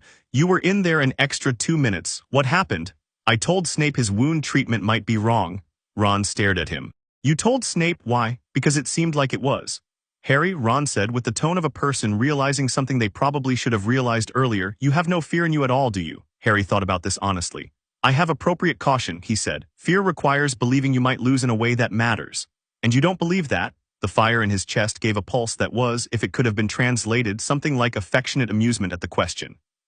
"Not really," Harry said. Ron walked next to him for a moment. Then, "That is either the most reassuring thing I've ever heard or the most terrifying." "Probably both," Harry said. "Yeah," Ron said and let out a breath and then, "I'm starving. Is it dinner yet?" It wasn't dinner yet, but it was close enough. Late October turned the castle cold in the night, and Harry started the habit of sitting in the common room after everyone else had gone to bed and watching the fire in the grate and letting the fire in his chest have the quiet it seemed to need sometimes. Not sleep, the fire didn't sleep, but rest. The difference between burning and being present. He was doing this on a Thursday night when Hermione came down the stairs in her dressing gown. looking like someone who had woken up from a thought rather than a sleep. She sat in the chair across from him without ceremony. The fire lit her face orange gold. "I was thinking," she said, "about what you said about understanding people versus being good at them. I remember. I think I understand people perfectly well," she said, with the careful precision of someone who has been examining an opinion and is not fully satisfied with it. "I understand their motivations and their behavior patterns and social dynamics. You understand people like books," Harry said. "You're very good at reading them." "Yes, exactly. But you hold them at the distance required to read them." She went quiet.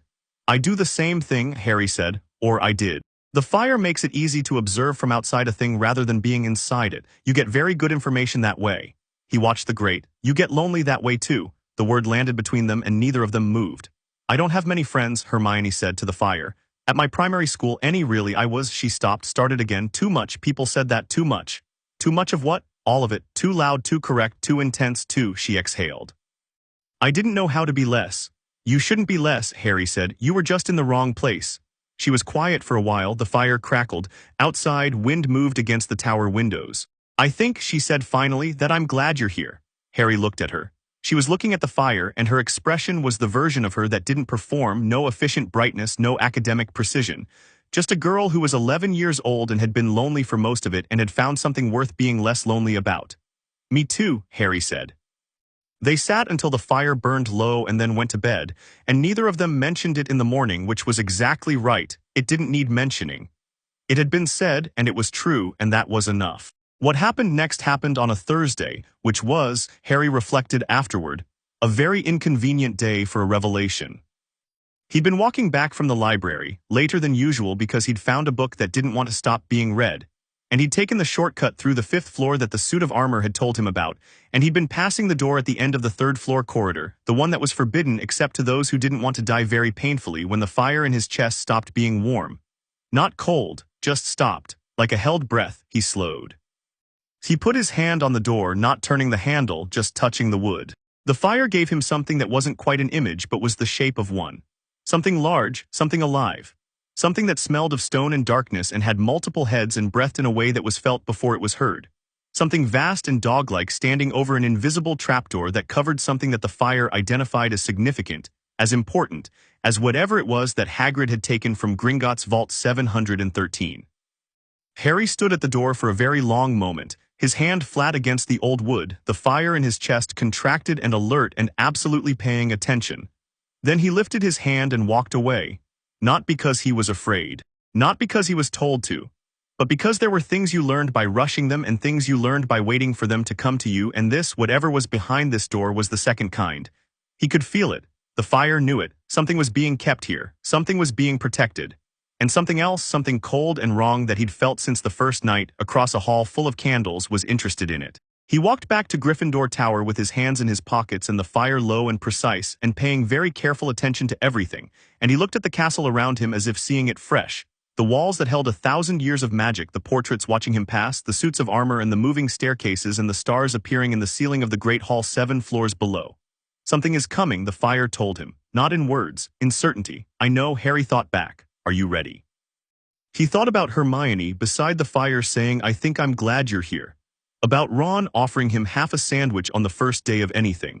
About Flitwick's delighted expression and McGonagall's careful warmth and Dumbledore's carefully dismantled chess game. About the woman with red hair in a dream who had smiled when the fire rose.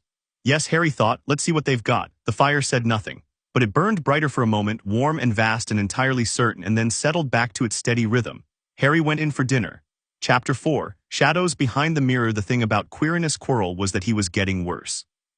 Harry noticed it incrementally, the way you notice weather changing, not in a single dramatic moment but in accumulation. The stutter came and went more unevenly now, sometimes absent entirely for whole stretches of a lesson and then suddenly very present, layered, as if two speech patterns were competing for the same throat. The turban sat differently on certain days, wound tighter or slightly off-center, and on those days Quirrell moved through the classroom with a quality of barely contained distraction, like a man hosting a loud argument inside his own skull. The garlic smell had intensified. This was not a small thing. It had moved from noticeable to architectural, and students had taken to breathing through their mouths for the first 10 minutes of every Dada class, until their olfactory systems gave up and accepted their new reality.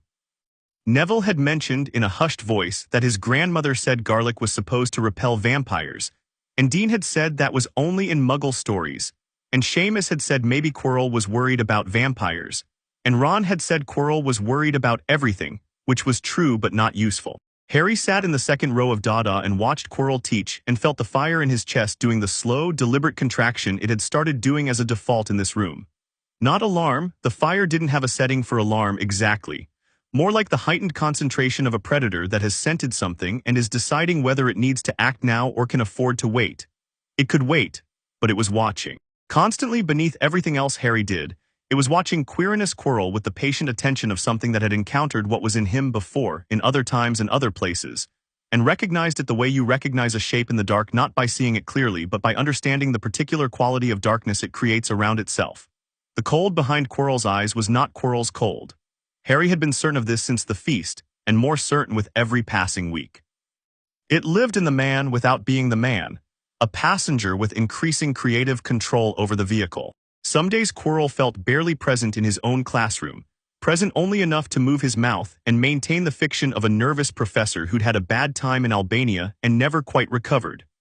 Other days, the thing inside looked out through his eyes, and its regard was nothing like a frightened man's. Harry wrote his notes and answered the questions Quirrell remembered to ask, and once stayed back after class to return a textbook he'd borrowed from Quirrell's desk. And in those 30 seconds alone with the man, he felt the fire pull back like a tide before a wave, not retreating but gathering, and Quirrell looked at him. And for just a moment the stutter disappeared entirely, and the eyes were wrong, flat and ancient and burning with something that was the photographic negative of the fire in Harry's chest. Cold where it was warm, still where it moved, afraid where it burned, afraid. Harry filed that carefully. The thing inside Quirrell was afraid of him. That was interesting information. "Thanks for the book," Harry said and smiled and left. In the corridor afterward he let out a slow breath and felt the fire expand back to its normal size and thought soon. Not yet, but soon. The thing in Quirrell was moving towards something. It had been here all term, not by accident but by design, and whatever it was designing for was in this castle, and Harry had a very clear sense of what it was because he'd stood with his hand on a door in the third-floor corridor and felt what was behind it. "Don't rush," the fire said in its way. "Let it come." I know, Harry thought. He went to Transfiguration. October became November, and November got serious about itself. Cold and dark by 4 in the afternoon, the lake turning slate gray, frost on the lawns in the mornings when Harry ran. He'd started running at 6 before breakfast because the fire needed space and the castle grounds were empty and extraordinary in the early dark. The towers lit from within against a sky that went through 17 kinds of gray before arriving at the particular blue that meant the sun was technically trying. Ron had joined him twice, and declared it a form of cruel and unusual self-punishment. Hermione had joined once, proven she could keep pace for the entire circuit, and then said she preferred to use the time for reading, which Harry accepted because it was simply true and she was not ashamed of it. He was coming back in from a run on the morning of the 31st of October when he nearly walked into Professor Quirrell in the entrance hall. The professor was moving quickly, which was unusual. Quirrell's habitual movement was tentative, door-checking, as if the world might become hostile without warning. But this was quick and purposeful, and the turban was wound unusually tight. Harry stepped aside. Quirrell looked at him and the eyes flickered. One instant Quirrell's nervous blink, the next the flat cold thing beneath it, and then Quirrell said sorry in his best stutter and went up the stairs. Harry watched him go. The fire in his chest had gone to its full attention, not loud, not alarming, but completely awake in the way it only was when something it recognized was in motion. He stood in the entrance hall for a moment thinking, then he went up to breakfast. Halloween fell on a Thursday, which meant double potions in the morning and then a comparatively light afternoon, and the feast was tonight, and the castle had been decorating itself since Tuesday in a way that suggested it took Halloween seriously. Live bats, hundreds of them moving through the corridors in slow, self-organizing clouds. The suits of armor had been given carved pumpkins to hold, which they did with variable degrees of enthusiasm. The great hall ceiling showed actual storm clouds even though the weather outside was merely cold. Snape was in an interesting mood. Harry noticed it as soon as he walked in, a barely visible tension in the set of the man's shoulders, the particular controlled stillness of someone working hard at something internal. He moved through the potions classroom with the same precise efficiency as always, but there was a quality to his awareness that was tracking something beyond the potions in front of him. Harry watched this and cross-referenced it with what he'd seen of Quirrell this morning, and arrived at a theory that he didn't quite have enough pieces for yet, but that felt structurally sound. He put it aside and made an excellent swelling solution and watched Draco Malfoy's go slightly wrong and turn a shade of puce that wasn't in the textbook. "Mr. Malfoy," Snape said, drifting past, "anti-clockwise." "I did stir anti-clockwise," Malfoy said. "You stirred counterclockwise. Anti-clockwise is the opposite." Snape moved on. Malfoy looked at his potion and then at Snape's, retreating back with an expression that would have been funny if Harry was in the mood to find Malfoy funny. At the end of the lesson, with everyone packing up and the sound level rising to normal, Snape said, without looking at anyone in particular, "Potter, stay." Ron gave Harry a quick look. Harry shook his head slightly, "It's fine," and waited while the room emptied. Snape stood with his back to Harry at his workbench, doing something with the ingredients laid out there. A long moment of silence in which Harry could hear the castle settling around them and the distant sound of students in corridors above. "Your potion today," Snape said. "Was correct," Harry said. "It was more than correct." Snape turned. His face was doing the careful blankness thing, but his eyes were sharp and unguarded in the way they sometimes got when he forgot to manage them. "You modified the heating sequence. The textbook calls for a sustained medium flame throughout. You varied it lower for the first stage, higher at the middle, lower again for the finish. The consistency improves significantly if you treat it in 3 distinct phases instead of one uniform heat," Harry said. "The compound isn't stable at medium throughout, it overreduces at the midpoint and the final product is thinner than it should be." "I know that," Snape said. "I have known that for 20 years. It is not in the textbook. It is not something I have mentioned in class." A pause. "So either you read it somewhere I am not aware of or you worked it out independently." "I worked it out," Harry said. "The fire helps with this kind of thing. Compound interactions, phase chemistry. It understands how things combine at a fairly fundamental level." Snape was quiet. He looked at Harry with the expression he had when he was choosing between 2 different ways of responding and not finding either satisfactory. "The fire," he said. "That's what I call it," Harry said. "Whatever lives in me, you've felt it." "I feel the edge of something," Snape said with precise care. "The edge of something very old." "Yes, and you understand what it is." "Mostly," Harry said. "Better every week." He waited, because Snape had initiated this conversation and Harry had not yet worked out all of its possible purposes. "Is there something you wanted to ask me, Professor?" Snape looked at him for a long, measuring moment. "What do you know about the 3rd-floor corridor?" Harry kept his face still. "I know what's there," he said. "I haven't gone in." "Why not?" "Because it's not time yet." He met Snape's eyes directly. "Whatever someone is building toward, it's not finished. When it is, I'll know." A pause. Something moved in Snape's expression, complex and fast, and with a feeling he was controlling carefully. It might have been relief. It might have been something more complicated than relief. "Be careful, Potter," he said, and said it with a specificity that was not the careless be careful of authority performing concern. It was targeted, informed. "I'm not the one who needs to be careful," Harry said quietly. Snape looked at him sharply. But Harry had picked up his bag and was at the door, and he gave Snape one last level look that he hoped communicated, "I know you're protecting the stone. I know you got hurt doing it. I think you're probably on the right side of this. Please just tell me if that changes," and then he left. The Halloween feast was spectacular, and Harry ate until he was genuinely full, which still felt like a small miracle, and watched Fred and George attempt to levitate one of the floating jack-o'-lanterns, and then look completely innocent when it dropped on a Hufflepuff third-year who had definitely been warned by the trajectory. He was sitting between Ron and Hermione in the good specific way, the way that felt like arrangement rather than accident. The way that seats start to belong to you without anyone formally declaring it. Hermione was explaining to no one who had asked the history of Halloween in the wizarding world, and Ron was eating and contributing occasional words of the type that meant I'm listening even though I look like I'm only eating, and Harry was watching the ceiling storm clouds move and feeling the fire run warm and content when the great hall doors opened. Quirrell came in at a run, not the normal tentative Quirrell entry. Running. His turban coming unwound slightly at the edge, his face white, his eyes wild in a way that was very convincingly panic, and Harry felt the fire sharpen immediately because there were 2 things happening at once. The obvious thing, which was a man in obvious distress, and the other thing, which was the cold behind Quirrell's eyes moving differently with a direction and a control that didn't belong to a panicking man. "Troll!" Quirrell shrieked, grabbing the doorframe. "In the dungeons, thought you should know." And then he fainted, or appeared to faint. Harry watched him fall and felt the fire assess the collapse with its particular clarity and understand that it was real in its mechanics and entirely staged in its cause. The troll was real. The dungeons were probably not where it was, and Quirrell had placed it. The Great Hall went to chaos.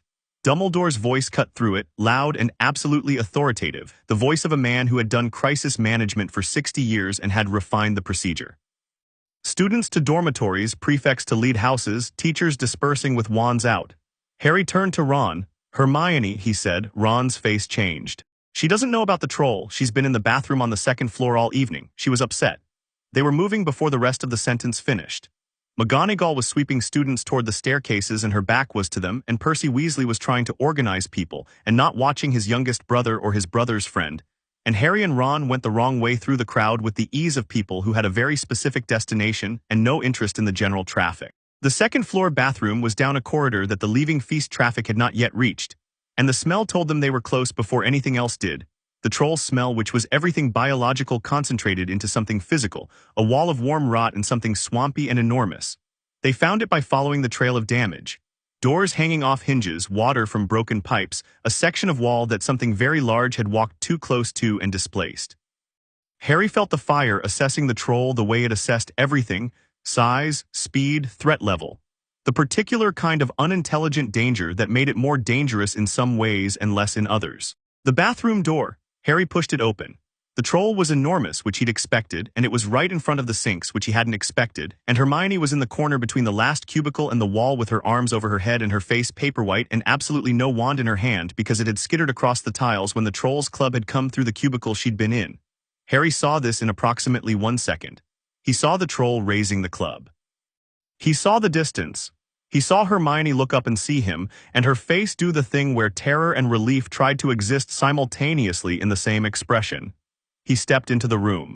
The fire didn't ask for permission, and neither did he. He simply raised his hand and the troll's club stopped mid-swing. Not gently, it stopped the way things stop when they hit something immovable, the energy of the motion running nowhere, the troll's own momentum working against itself so that it stumbled forward and came up against something it couldn't see. The troll pushed against it. The fire pushed back. The troll pushed harder. Harry let it. He watched the troll strain and struggle with a force it couldn't comprehend and felt the fire hold the line with the ease of something that has held lines against things considerably more significant than a 12-foot troll in a school bathroom. Hermione, Harry said conversationally, your wand is by the second sink. Yes, Hermione said in a voice that was admirably level for a person who had nearly been flattened. Could you get it? I want to try something. She was already moving. She got to the wand and then looked at him and Ron had come in behind Harry and was watching the troll, which was still pushing against Harry's invisible restraint, grunting and confused and working up to angry with the expression of someone trying very hard to be calm about something that does not naturally inspire calm. What do you want to try? Hermione said. Ron, what do you know about the levitation charm? Ron looked from Harry to the troll to the wand in his hand. I know you're not supposed to use it on something that weighs 1,000 pounds. The weight isn't the issue, the precision is. We need to keep it contained while someone goes for McGonagall. Hermione. I'm not leaving, she said immediately. Then cast something to keep its legs together, binding charm, 3rd chapter of your spellbook. She had the 3rd chapter memorized. He knew she did. She pointed her wand and said Incarcerus with the crisp precision of someone who has been doing the wrist movement correctly since September, and ropes appeared around the troll's ankles and the troll immediately crashed forward, already off balance from the force Harry was holding against it. It hit the floor. The impact shook the walls. In the silence that followed, Harry lowered his hand and let the fire recede, and looked at the troll lying on the floor with ropes around its ankles making a sound that might have been angry or might have been confused, and then looked at Ron. Ron looked at the troll. At Harry, at Hermione, at the troll again. Okay, Ron said. Okay, Harry agreed. The door to the bathroom opened and McGonagall came through it with Snape close behind her, both with wands out, and they stopped and looked at the scene, the troll on the floor, the ropes. The 3 first-years standing over it with varying degrees of composure, and McGonagall's face went through a sequence of expressions that would have been remarkable if Harry had been in a position to appreciate the theatrical performance of controlled shock. Explain, McGonagall said. We heard Hermione was in here, Ron said before Harry could answer. We didn't want her to get hurt. We came to find her and then the troll was already in the bathroom so he stopped. He looked at the troll, which was really quite a lot of troll to be in a school bathroom. We improvised. McGonagall looked at Harry. Her eyes were asking a more specific question than Ron had answered. I restrained it, Harry said simply. Ron and Hermione handled the physical spellwork. She looked at Hermione's Incarcerus ropes. She looked at the troll. She looked at Harry. You restrained it, she repeated. Yes, Professor. A pause in which Snape said nothing but looked at Harry in the way he'd been looking at Harry since the Quidditch match, with a focused, narrow regard that had recently added a new element that Harry was fairly sure was something in the neighborhood of reluctant respect. 5 points to Gryffindor, McGonagall said to Ron and Hermione. For presence of mind, she didn't give Harry points. He understood why. Giving points for what Harry had done would require explaining what Harry had done. And that was a conversation she clearly needed to have with Dumbledore first. And 5 points from Gryffindor, she continued, for being in an out-of-bounds corridor after hours during a school emergency. She looked at them all. The two cancel out, go to your dormitory now, they went. In the corridor with the bathroom behind them and the castle settling back into its Halloween ghost quiet, Hermione grabbed Harry's arm. Not his sleeve, his arm, full grip, fingers tight. Thank you, she said, and her voice had the particular quality of someone who has burned through the available supply of composure and is operating on what's underneath. I know that, I was supposed to be safe, I was just in the bathroom, I didn't expect. You did exactly right, Harry said. When it came in, you covered your head, you stayed small, you didn't run past it, you were already thinking. She looked at him, her eyes were bright and not quite steady. And the Incarcerus was excellent, Harry said. Clean execution under pressure, that's not easy. I've been practicing, she said, and the automatic quality of it, the instinct to account for her own competence, made Harry feel something warm and specifically fond. I know you have, he said. Ron had been walking slightly ahead, giving them room, but he looked back now. His face was flushed, and there was a scratch on his hand from something in the bathroom he hadn't mentioned. That was the biggest thing I've ever seen, he said. It was 12 feet. About that, Harry said, and it just stopped, the club just stopped. Ron looked at his hand. What does it feel like doing that? Harry thought about it. He described the fire before, but always in general terms. Like pushing, but the pushing isn't physical, he said, like deciding something very clearly and the world agreeing. Ron considered this for several steps. The world just agrees with you. Sometimes, Harry said, when I'm sure. Must be nice, Ron said, and said it without bitterness, just with the honest admiration of someone acknowledging a thing that is simply true about another person. Has its complications, Harry said. They went the rest of the way to the tower in comfortable quiet, and Hermione didn't let go of Harry's arm until they reached the portrait hole, and when she did it quickly as though hoping he hadn't noticed. He had noticed, but he didn't say so. Some things were better left as what they were. November turned cold in earnest, and Harry found himself in the library more than usual because the common room was getting loud with Quidditch talk. The next match was approaching, and Gryffindor's chances were being analyzed at a volume that Harry didn't find useful for thinking. He'd been in the restricted section corridor, not past the rope, just near it, close enough to feel the cold that the darker books gave off when he found the door. Not the third-floor door, a different one. A classroom on the 6th floor that he hadn't noticed before, which was interesting because he'd been fairly systematic about mapping the castle, and this corridor should have been familiar. The door was unremarkable old oak iron handle, no different from 20 other classroom doors on this level, except that the fire in his chest gave a specific focused pulse when he approached it. Not a warning. A direction. He tried the handle. It opened. The room inside was dark and apparently unused, chairs stacked at the sides, a heavy layer of dust on the floor that his footsteps disturbed, no windows. In the center of the room, draped in a sheet, was something large and rectangular. Harry crossed to it without hesitation and pulled the sheet off. A mirror. Tall as the ceiling, ornate frame covered in carved figures that he would have liked to study, but didn't just yet because the surface of the mirror was doing something that stopped his attention completely. He was in it. His reflection looked back at him, messy hair, glasses, green eyes. But around the reflection, threaded through it like light through colored glass, were wings. Enormous, flame-colored wings spread behind his reflection in the dark glass, wings of fire and gold and a red so deep it was almost black, and the reflected Harry stood in them the way a person stands in something they have always had and only just been given eyes to see. He put his hand on the glass. The surface was warm. The reflected Harry looked at him with green eyes that held a fire the real Harry could feel in his chest, the same fire, looking at itself across the surface of whatever this mirror was, and for a moment there was a quality of the dream, the woman with red hair, the warmth, the sense of being exactly what you were supposed to be.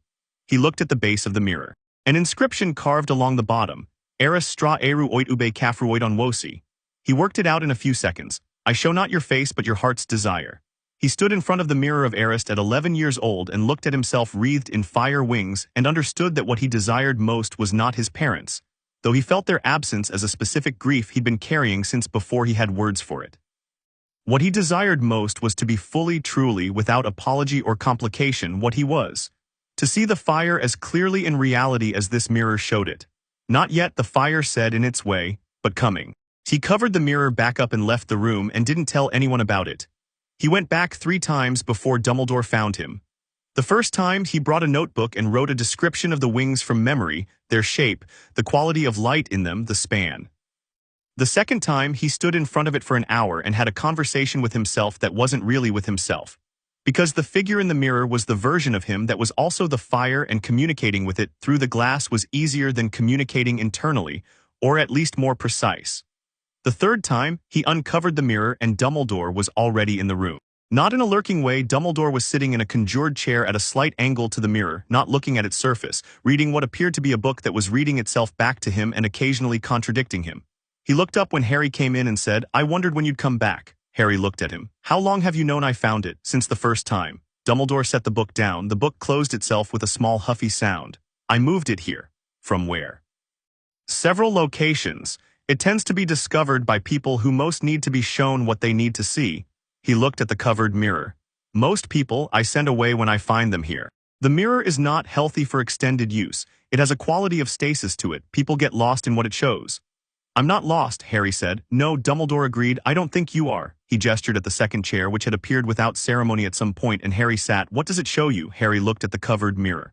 "Myself," he said. "What I am without the physical limitation of what I look like. The fire the way it really is." "The Phoenix Force," Dumbledore said, and said it the way he'd said it the first time, with careful precision, like a term he'd arrived at independently and found validated. "Not your parents, not something else. There's a grief behind it," Harry said honestly, "but it's not what I want most. What I want most is to not feel like I'm only showing part of what I am." He met Dumbledore's eyes. "I want to be this fully, not later, now." Dumbledore was quiet. Something moved in his expression that was more than strategy, something personal and slightly painful. "You know," he said, "when I look in this mirror, you see your family," Harry said. "Alive, all of them." Dumbledore's expression stilled completely. "I'm sorry," Harry said. "I shouldn't have." "No," Dumbledore said quietly, "you're right. And it is relevant to what I want to tell you." He folded his hands in his lap and looked at the floor for a moment. "I have made choices in my life on the basis of what I thought was best for many people. I still believe most of those choices were correct, but the capacity to believe in the rightness of one's choices has a way of extending itself beyond where it belongs." He looked at Harry. "I have been managing you, even in our conversations where I said I wouldn't." "I know," Harry said. "I know you know. You are approximately the least manageable 11-year-old I've encountered in 60 years of education." He said it with a quality that was very close to warmth. "What I want to tell you is this: there is something in this school being protected that is very valuable, and that is also in very real danger. I think you already know this." "The Philosopher's Stone," Harry said. Dumbledore closed his eyes briefly, opened them. "Yes, Nicholas Flamels. I have kept it here because I believed Hogwarts was safest. I believe the person trying to get it is someone I have thought dead." "He's not dead," Harry said. "He's in this building." The silence in the room changed texture. Dumbledore looked at Harry with the most direct look he'd given him in all their conversations, stripped of all its layers, just a man looking at another person and needing them to understand something specific. "Voldemort," Harry said. "He's here, has been all year." "Where?" Dumbledore said, and the question came out with a controlled urgency that Harry heard as the first genuinely alarmed thing Dumbledore had said in his presence. "Quirrell," Harry said. "In Quirrell. Sharing him somehow. I don't know the mechanics, but the fire knows what it feels. Voldemort is cold in a specific way, empty, like the opposite of burning." He paused. "He's been interested in me all year. Not just the stone, he's interested in me." Dumbledore was quiet for a long time, long enough that the room itself seemed to hold still. "He killed your parents," Dumbledore said finally. "And then he struck you and found something in you that defeated him. He has been afraid of you since the night he realized he survived. And now he can feel what you carry, and he wants to understand it," Harry said. "Whether he can use it or whether it's what beat him." A pause. "It is what beat him, partly. My mother's love was real. I can feel the shape of it in how the fire settled in me. But the fire sealed it. The love called the fire, and the fire made it permanent." Dumbledore made a sound that was not quite words. It was the sound of someone who has been carrying a theory for 10 years and just been handed the confirmation. "Harry," he said, "when the time comes, and I believe it will be soon, I need you to tell me." "You're not going to tell me to stay out of it," Harry said. Dumbledore looked at him with the expression of a man finally giving up a thing he's been holding too long. "I was going to," he said. "I had a whole framework. Protect the boy, keep him safe, manage the situation." He took a long breath. "But you are not the boy I built that framework for. You are something considerably more than that, and I think my framework was always going to be approximately useful and specifically wrong." Harry felt the fire give a warm pulse of something that was, if the fire could be said to have opinions about people, approval. "I'll tell you," Harry said. "When it moves, I'll tell you." "Thank you," Dumbledore said, and said it simply without any architecture around it. They walked out of the unused classroom together, past the covered mirror, back into the corridor. The castle was quiet around them in the way it got late at night, a settled, inhabited quiet. Dumbledore, Harry said. Yes. The mirror, who put it here originally? Dumbledore paused. A very old witch, he said, who believed that showing people their truest desires was an act of service, not vanity. She wasn't entirely wrong, she also wasn't entirely right. Most things aren't, Harry said. Dumbledore looked at him sideways with the small private smile that Harry had come to understand was the most genuine one he had. Indeed not, he said. The cold deepened through the rest of November, and Harry noticed Quirrell's behavior ratcheting up by another degree. Less stutter, more control, more of the cold thing making decisions where Quirrell's natural nervousness had been. The turban was always tight now, always perfectly centered. Quirrell's hands had stopped their habitual movement, the anxious picking at cuffs, the constant small fidgeting of a man who lives in a state of low-grade alarm. They moved with a deliberateness that didn't belong to the professor Harry had started the year with. Harry mentioned this to Ron one evening in the common room, careful and specific about what he said. Ron listened with his full attention, which was more focused than it sometimes appeared. So he's taking over, Ron said. Taking more control, yes. Because he's closer to whatever he came here for, that's my guess. Ron turned his chess piece over in his fingers. What does Dumbledore say? He knows. He's watching. Harry looked at the fire in the grate. What he doesn't know, what I don't think either of us knows yet, is exactly when Voldemort will make his move. The name landed in the room without anyone flinching, which had become something of a small tradition between them. Ron made an effort with it. Harry could tell his jaw tensed slightly, but he'd stopped saying you-know-who, which Harry appreciated. And when he does, Ron said. Harry looked at the fire. Then we deal with it, he said simply. Ron looked at him for a moment. Then he looked at his chessboard and moved a piece and said, you know, most people, their first year at school, the biggest thing they deal with is making friends and whether they're going to fail their exams. How are you doing with both of those? Harry said. Ron looked at him, at the common room, at Hermione across the room building an architectural marvel of stacked books. He looked at the chessboard and back at Harry. Better than I expected, he said, and smiled, and it was the smile of a boy who meant it exactly as much as he said it. Harry smiled back. The fire in his chest burned warm and easy and certain, and outside the castle windows the November dark pressed against the old stone, and somewhere 3 floors below a man who was 2 things at once moved quietly toward something that was not yet finished. And Harry sat by the fire with his friends and felt the shape of what was coming with the calm of something that had burned at the center of dying stars and risen again. Ready, patient, waiting for the moment to be exactly right. Chapter 5: The Fire Beneath the Stone. December arrived, and Hogwarts changed the way places change when winter commits to itself, the lake going dark and still as glass. The grounds white with a frost that didn't melt until midday and sometimes not at all. The castle's heating charms working harder and the common room fire going longer. Students moved through corridors in thicker robes and with more urgency, pointed toward Christmas break and end-of-term exams, and the particular desperation of people who have been indoors together long enough that the walls have started to feel collaborative. Harry noticed none of this in the way that suggested he didn't care. He noticed all of it. He noticed the frost on the window panes forming in patterns that weren't random if you looked long enough. The castle's enchantments bleeding into the physics of ice crystals. Geometry that was half magical and half just winter being precise. He noticed that the suits of armor hummed at a lower frequency in cold weather, which he'd asked one of them about, and received a non-committal clank in response. He noticed that Fawkes sang in a different register on gray mornings, something lower and more sustained, and that the fire in Harry's chest resonated with it from 7 floors below. He noticed that Quirrell had stopped teaching. Not officially, Quirrell was still standing in the Dada classroom on the scheduled days and presenting the material in the listed textbook. But the thing that made a teacher, the quality of presence, of someone with something to communicate, had gone. What remained was form without content, a human shape performing instruction while its attention was comprehensively elsewhere. Students noticed in the vague way students notice when authority becomes mechanical, a slight relaxation, more whispered conversations, less note-taking. Harry noticed in a different way entirely. The cold behind Quirrell's eyes was fixed now. Not wandering as it had been in September, that quality of something searching, mapping, looking for angles. It had found what it was looking for, and it was oriented toward it with the specific patience of a predator that has located its prey and is waiting for the right moment to move. It was waiting for Dumbledore to leave. Harry had worked this out mid-November and confirmed it in December, watching Quirrell track Dumbledore's movements with an attention that was too careful to be accidental. Whenever Dumbledore was in the building, Quirrell's class was correct and calm, and the cold behind his eyes stayed behind his eyes. When Dumbledore went to London for ministry meetings, or to visit Nicholas Flamel, or any of the other things that the headmaster of Hogwarts had to do that took him away from the building, the air in Quirrell's classroom changed. Harry had mentioned this to Dumbledore in their latest after-dinner conversation.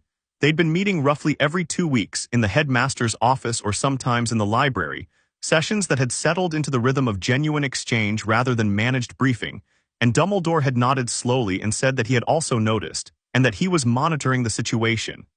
"He won't move while you're here," Harry had said. "Means at some point you'll need to appear to leave."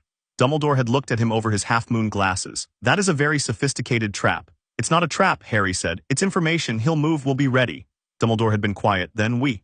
"Yes," Harry said, a longer quiet. Dumbledore had the expression of a man renegotiating a fundamental position.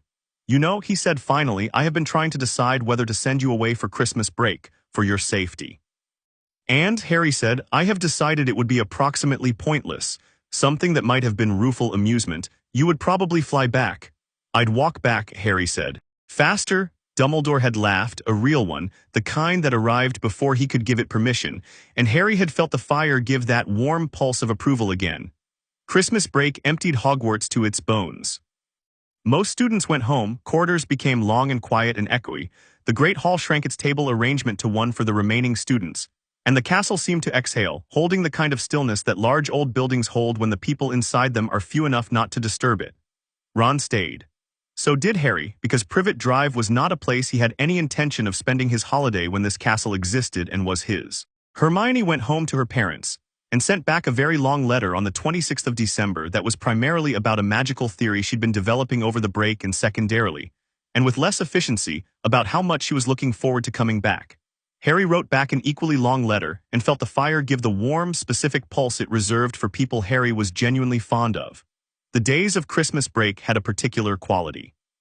Harry ran in the mornings through empty corridors, the sound of his footsteps carrying strangely in the absence of 1,000 students. He went to the library and read without time pressure, following threads of magical theory wherever they went, filling notebooks with cross-references and observations. He played chess with Ron, who was consistently much better than him but played in a way that was about enjoying the game rather than enjoying the winning, which made the losing not matter. He also thought about the stone. The fire had been building a picture all term, piece by piece, of what was below the third-floor corridor and what was protecting it. The Cerberus, three-headed and enormous and music-responsive, which was interesting design if you knew what you were doing. Below that, the other protections, he hadn't been through them, but he'd been close enough to the door often enough to get a sense of them. The fire reading the shape of the enchantments through stone and distance the way it read everything, with that deep, patient attention that didn't need to see something directly to understand it. He thought about what Voldemort would do once Dumbledore appeared to leave, whether it would be that night that week. He thought about the Mirror of Erised, covered in its dusty classroom, showing people what they most wanted, and about the stone, and about who currently held the stone in the mirror, and about the clever wickedness of using one enchanted object to protect another. He thought about facing Voldemort and felt the fire consider it with its massive, ancient calm, and he understood that he wasn't afraid. He understood that more completely every day. The thing that had entered infant Harry Potter on the night of October 31st, 1981 had lived through the deaths of stars. It had burned at the center of nebulae and watched galaxies form and carry within itself the memory of every creature it had ever bonded with, every host, every life lived and ended and begun again. Voldemort was a man so afraid of dying that he'd made death the entire architecture of his existence. The Phoenix Force had died more times than Voldemort could comprehend, and it was still here, still burning. Harry wasn't afraid of Voldemort. But he was paying very close attention to him, because fear and attention are different things, and underestimating what fear can drive a man to do is a specific kind of stupid that Harry had no interest in. On Christmas morning he found a pile of gifts at the foot of his bed, a Weasley jumper from Ron's mum, deep red, H on the front, remarkably warm, Hermione's book, a dense theoretical text on foundational magical laws that he'd been looking for since October and suspected she'd had to go to 3 shops to find, and something wrapped in tissue paper with no card that turned out to be an invisibility cloak. He held it up. The fabric was nothing like fabric, it moved like water, went through his hands like cool air, and when he held it up the lower half of his arm disappeared so cleanly it was like an amputation. He looked at it for a long time, then turned it over. On the inside lining, very small, in a handwriting he'd seen once on a note about a gargoyle and chocolate frogs, "Your father's, use it well." Harry pressed the cloak between his hands and felt the fire recognize it the way it recognized the wand, something that had been near him before, something connected to the shape of his family. He wrapped it around his shoulders and looked at the space where he wasn't and felt a complicated grief and an uncomplicated love, and neither of them required him to do anything except feel them. He wore it to breakfast and sat down beside Ron, who had been halfway through his eggs before he realized there was no one across from him, and said, "Where's?" And then Harry took the hood off and Ron choked on his pumpkin juice. "That is," Ron said, coughing, "absolutely brilliant, and I hate you slightly." "Happy Christmas," Harry said. Ron grinned. "Happy Christmas," he said. "Mum sent you a jumper. I know, I'm wearing it. It's the same color as mine, she does that." He said it with a warmth that had nothing complicated in it, just a boy whose mother had made someone else feel included, and who understood instinctively what a thing that was. School reassembled in January with the energy of people who have been somewhere else for 2 weeks and need to remember how to exist in proximity to 400 other people. Hermione came back with 2 new books and a theory about the softening charm variation, and a look of someone who has spent a fortnight being well-fed and well-rested, and has discovered that she is, at baseline, quite a bright and cheerful person when given the chance. She hugged Ron. She hugged Harry, briefly, and with the brisk efficiency of someone who has decided that affection is a reasonable response to people she is genuinely glad to see, and is not going to make a production of it. "You look like you actually slept," Harry told her. 10 hours, she said with deep satisfaction.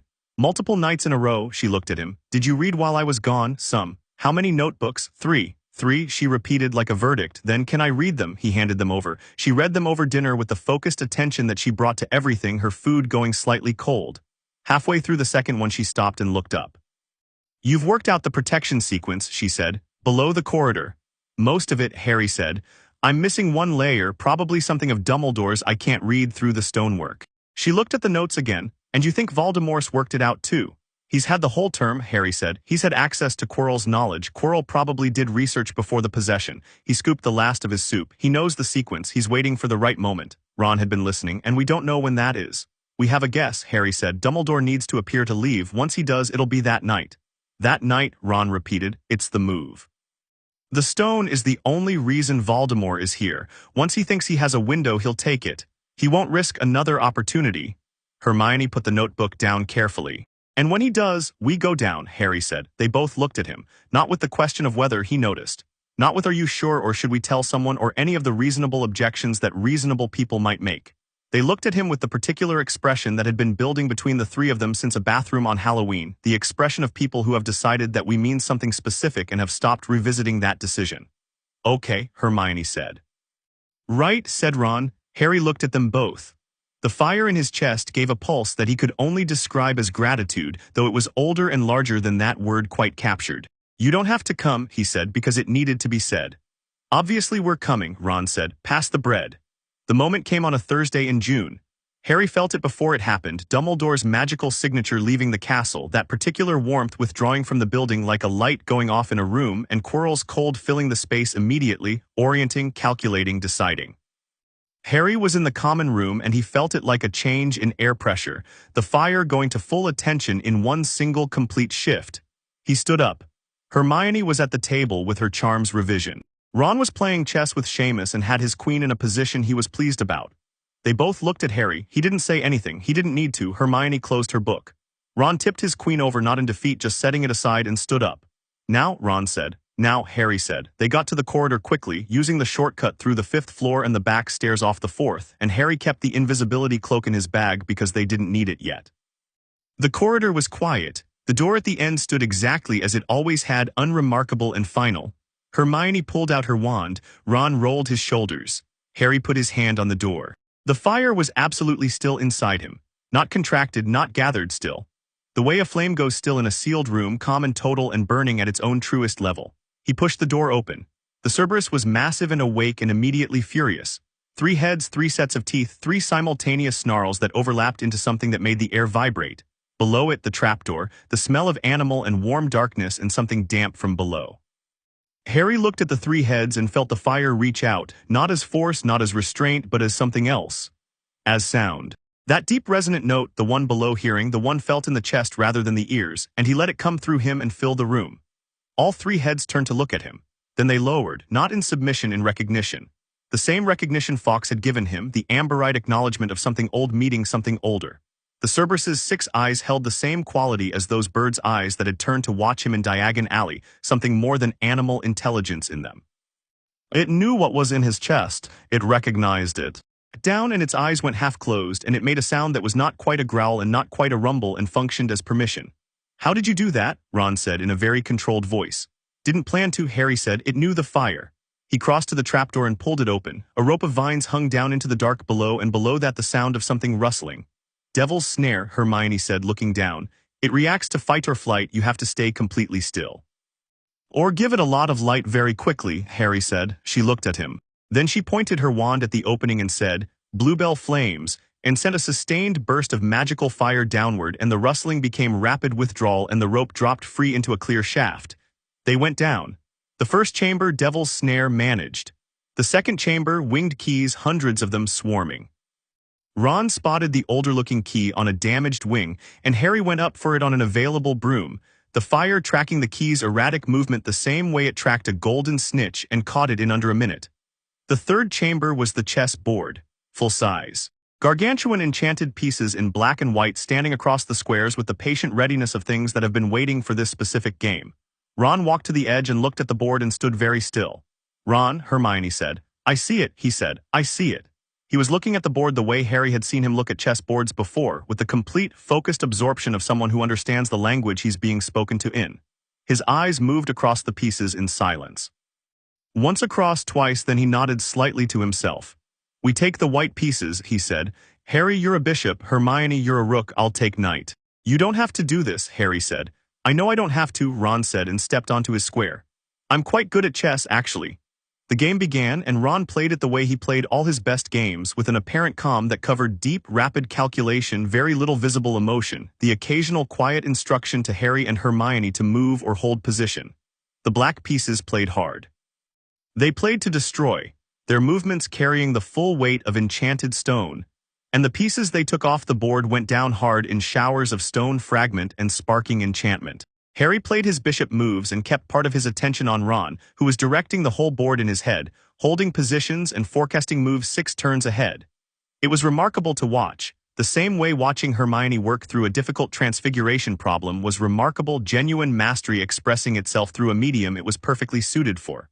When Ron said, "Harry, move to e5, Harry moved. When Ron said, "Harry, take the queen," Harry moved his bishop diagonally. When Ron said checkmate in 3 and then looked at Hermione and said, "Take me on your next move," Hermione understood immediately, and her face did something that was the most openly sad it had been all night. "Ron, the black queen will take me and that clears the path," he said with the complete calmness of someone who has already decided.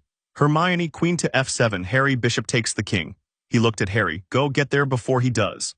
"Ron," Harry said. Ron looked at him with the simple, clear look of someone who is entirely sure of what they're doing. No performance. No bravado, just a boy who has worked out the right move and is making it. "I'm fine," Ron said. "I've had worse from Fred." He probably hadn't, but Harry recognized the gift of the understatement and took it. Hermione moved her queen. The black queen took Ron's knight, and the impact was massive and horrible, stone against stone, and Ron went down and did not get up, and Hermione made a sound and took a step toward him, and Harry grabbed her arm.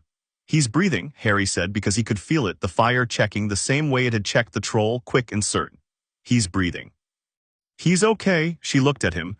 Her eyes were bright and doing that thing where they held emotion without releasing it, because releasing it would cost time they didn't have. "Go," she said. "I'll stay with him." "Go," he went. The final chamber was through a door of black flame that Hermione had gotten them past with her logic puzzle. She'd solved it in 4 minutes and given him the right bottle, and when the fire touched the black flame it hissed and drew back and let Harry through without requiring the potion at all, which he filed as information. The room beyond was simple. Stone, quiet. In the center of it, the mirror of Eris standing uncovered, its surface alive with reflection. And in front of it, Quirrell. He turned when Harry came in. His turban was gone. His face was the face of a man who was barely occupying himself anymore, thin, marked by the months of sharing himself with something that didn't care about the housing it used. His hands were still. "I wondered which of you it would be," Quirrell said, and the stutter was completely absent. This wasn't Quirrell speaking. The voice was using Quirrell's mouth, his throat, his vocabulary, but it came from somewhere behind his eyes. "I thought Dumbledore, possibly Snape, not you."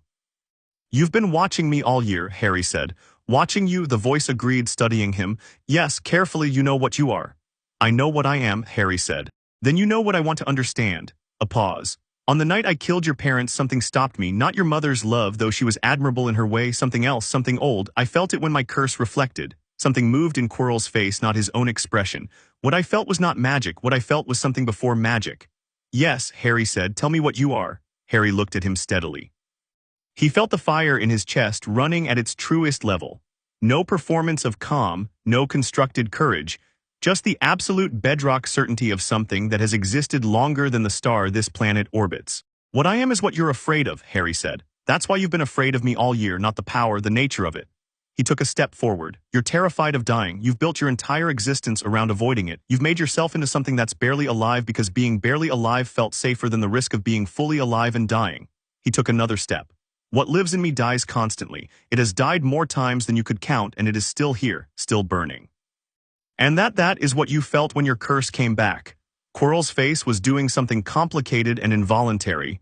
The stone, the voice said, give it to me. You know where it is. I know where it is, Harry said. I'm not going to give it to you. I will take it from you.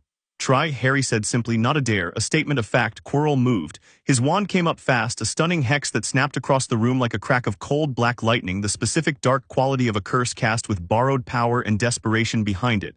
Harry raised his hand and the fire came out, not as flame this time. Not as the contained, purposeful force he'd used on the staircase or the troll. This was open, the fire expressing itself without instruction, without precise direction, responding to the cold the same way fire responds to cold, by burning brighter and hotter and more completely. The stunning hex hit the fire's edge and dissolved.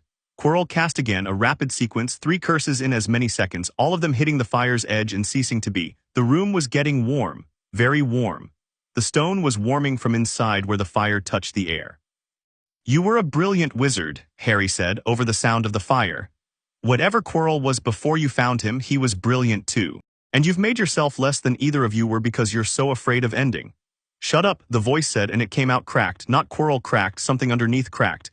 You don't know, you've been dead, Harry said. You've spent 15 years being less than dead. You've been the cold between things, and I've been burning all that time. He stepped forward again. Tell me which one of us should be afraid. Quirrell came at him. Not with a wand this time, physically, both hands reaching, and Harry understood that whatever lived in Quirrell intended to use the direct contact for something, some kind of transfer or leeching, the thing that made Quirrell's right side shoulder always colder than the left. Harry let him get close. Quirrell's hands touched his face and the fire went, not in Harry's direction. Outward in every direction from the point of contact, an expanding wave of gold and amber and deep burning red, and Quirrell's scream was 2 voices and neither of them were quite human. One the scream of a man whose pain was completely ordinary, and one the scream of something that had never expected this, that had never imagined a fire this complete and this old. That had spent 15 years as cold as the space between stars and had just touched the oldest fire in the universe and found out what cold is for. The fire moved through the contact and into Quirrell, and it was not cruelty. What happened then? It wasn't revenge or destruction. It was simply the nature of the Phoenix Force being exactly what it was in proximity to exactly what Voldemort was, and the cold couldn't hold. It couldn't hold because the cold was what death feels like when you run from it, and the fire was what death feels like when you go through it and come back, and those 2 things could not occupy the same space without one of them giving way. Quirrell went down. Harry stepped back. The fire receded, the room cooled by degrees, and Quirrell was on the floor and barely present, and the cold behind his eyes was leaving, not gone, never fully gone yet. Harry could feel it retreating like smoke dispersing, but leaving this room, leaving this body, leaving this moment. The mirror of Eris stood behind Quirrell undisturbed.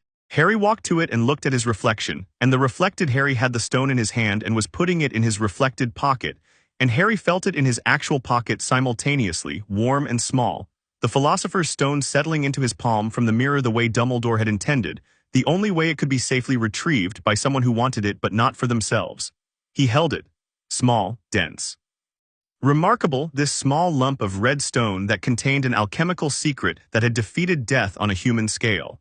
He understood why Voldemort wanted it. He also understood with complete clarity why it wouldn't have worked, not for what Voldemort was actually afraid of, which wasn't death but the absence of himself. You couldn't solve that with a stone. You couldn't solve that at all. It was the wrong problem. He put the stone in his pocket and looked at Quirrell on the floor. The professor was breathing. Barely. His face, emptied of its passenger, looked 10 years older and also younger somehow, more his own. It's like a room after a long occupancy, needing airing. I'm sorry, Harry said to the unconscious man, and meant it for the year of being used and the Albania trip before it and whatever had happened to Quirinus Quirrell that had made him vulnerable to a thing like this. I'm sorry this happened to you. He pressed his hand to the man's forehead gently, and the fire gave one small, quiet pulse, not healing. It wasn't capable of the specific kind of magic that repairs human bodies, but something else. Something like acknowledgement, like witnessing. Here was a man who had suffered, and the suffering was not invisible. Then Harry stood up and turned to the door and walked out, and the room behind him was warm and still and empty of everything that had made it terrible. He found Hermione and Ron in the chess room. Ron was conscious and upright, if unsteady, sitting against the base of a stone knight with Hermione next to him, and his wrist held at a careful angle that suggested it had taken some impact. They both looked up when Harry came through. Hermione's eyes went immediately to Harry's face, then to his hands, then back to his face, and he watched her run the assessment and arrive at a conclusion. You got it, she said. I got it. And Quirrell, he'll need help. He's alive. Harry crouched to look at Ron's wrist. Can you move it? Bit, Ron said with the compressed economy of someone in more pain than they're acknowledging. Got hit when the Queen took me, not broken, I think, just a lot. We'll get Madame Pomfrey, Hermione said. We'll get all of it, Harry said. He looked at Ron. That was extraordinary chess. Ron looked at him, and his face did the thing it did when he was trying not to be too pleased about something. It was a good position, he said. It was a perfect position, Harry said. You saw the whole board. Well, Ron said, someone had to. Hermione made a sound that was trying very hard not to be a laugh, given the circumstances, and failing slightly. Harry helped Ron up, and Ron put his good arm around Harry's shoulder with the ease of someone who has decided that this is what you do with people you trust. And the three of them moved back through the chambers. The emptied logic puzzle room, the key chamber, the now docile chessboard, the devil's snare shaft that Hermione lit their way through with her bluebell flames, the sleeping Cerberus above, and back up through the trapdoor and into the third-floor corridor and into the castle proper. The castle was warm around them after the underground cold. The torches burned orange and even. Harry felt the fire in his chest settle, not diminished by what it had done but settled, like a conversation completed, a question answered, a thing that needed doing that had been done. In his pocket, the stone was warm. He took it out and looked at it in the torchlight. Small and red and impossibly important, containing the promise of endless life in a way that Harry found more melancholy than miraculous now that he'd seen what chasing that promise could do to a man. What happens to it? Ron said, leaning slightly on Harry's shoulder. I'll give it to Dumbledore, Harry said. He'll return it to Flamel. He paused. I think they'll probably destroy it. Good, Hermione said with quiet conviction. Harry closed his fingers around it. The fire pulsed once against it, warm and complete. Then he put it back in his pocket, and the three of them walked through the corridor and into the living castle, and behind them the door swung closed on an empty room that had briefly held something enormous and was now simply a room again. Chapter 6. What burns cannot die. Madame Pomfrey had opinions about the state of them, and she expressed these opinions thoroughly. Ron's wrist was not broken, but had sustained what she described as significant ligament damage that would have been worse if he hadn't been sitting still when it happened. And she said this in the tone of someone who considers sitting still under extreme duress to be the minimum viable option rather than anything commendable. She put a splint on it with the brisk efficiency of a woman who has been splinting things for 30 years and has stopped finding any of it surprising, and then she looked at Hermione for signs of physical injury and found none, which seemed to make her feel slightly cheated. Then she looked at Harry. Harry was uninjured in any conventional sense. She checked him over, pulse, reflexes, eyes, and the eyes made her pause.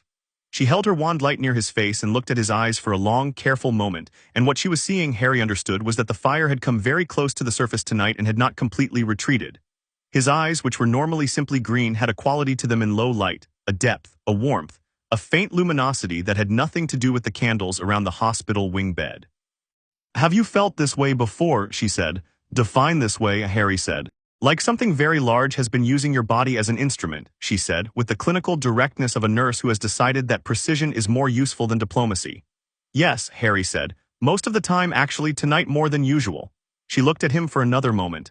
Then she straightened, made a note on the parchment she kept at the end of each bed and said, Sleep, all three of you. I mean it, I will deploy a sleeping draft without hesitation, and I will not feel guilty about it. She went back to her desk. Ron was already horizontal and looking like someone who had been vertical for too long and was grateful for the change. Hermione had her curtain half drawn, but her light was still on, which meant she was reading, which meant she was processing, which was how Hermione handled things. Harry lay back on the pillow and stared at the hospital wing ceiling and let the fire do its nighttime settling and thought about Quirinus Quirrell's face when it had been emptied of its passenger. The way it had looked like itself for the first time all year. He hadn't told Madame Pomfrey about the end of it. He hadn't told her what had happened when Quirrell's hands touched his face and the fire had gone outward. There would be telling later. Dumbledore would need to know in full detail, and Harry would give it fully. But not tonight. Tonight he was 11 years old and tired in a way that wasn't physical, the specific tiredness of having done something large, and the ceiling was cool and gray and entirely restful to look at. The stone was in his pocket. He'd kept it there through Madame Pomfrey's examination, a small warm weight. He was going to give it to Dumbledore when Dumbledore came, and Dumbledore would come. Harry could feel the approach of that particular warmth. Still some distance away, but moving toward the castle with the urgency of a man who has been given information he needed much earlier. Across the ward, Ron made a small sound that resolved into snoring. Harry smiled at the ceiling and closed his eyes, and the fire banked itself down to its sleeping warmth, and he slept. Dumbledore arrived before breakfast.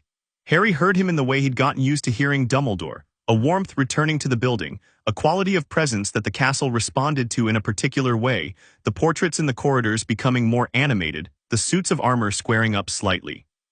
He came into the hospital wing with his robes slightly wrong, traveling robes still on, which meant he had come from wherever he'd been directly without stopping, which meant someone had sent a patronus the moment they knew, and that someone had probably been Snape. He looked at Harry across the ward, and Harry sat up, and they looked at each other for a moment with the uncomplicated directness of people who have gotten past the point where looking costs anything.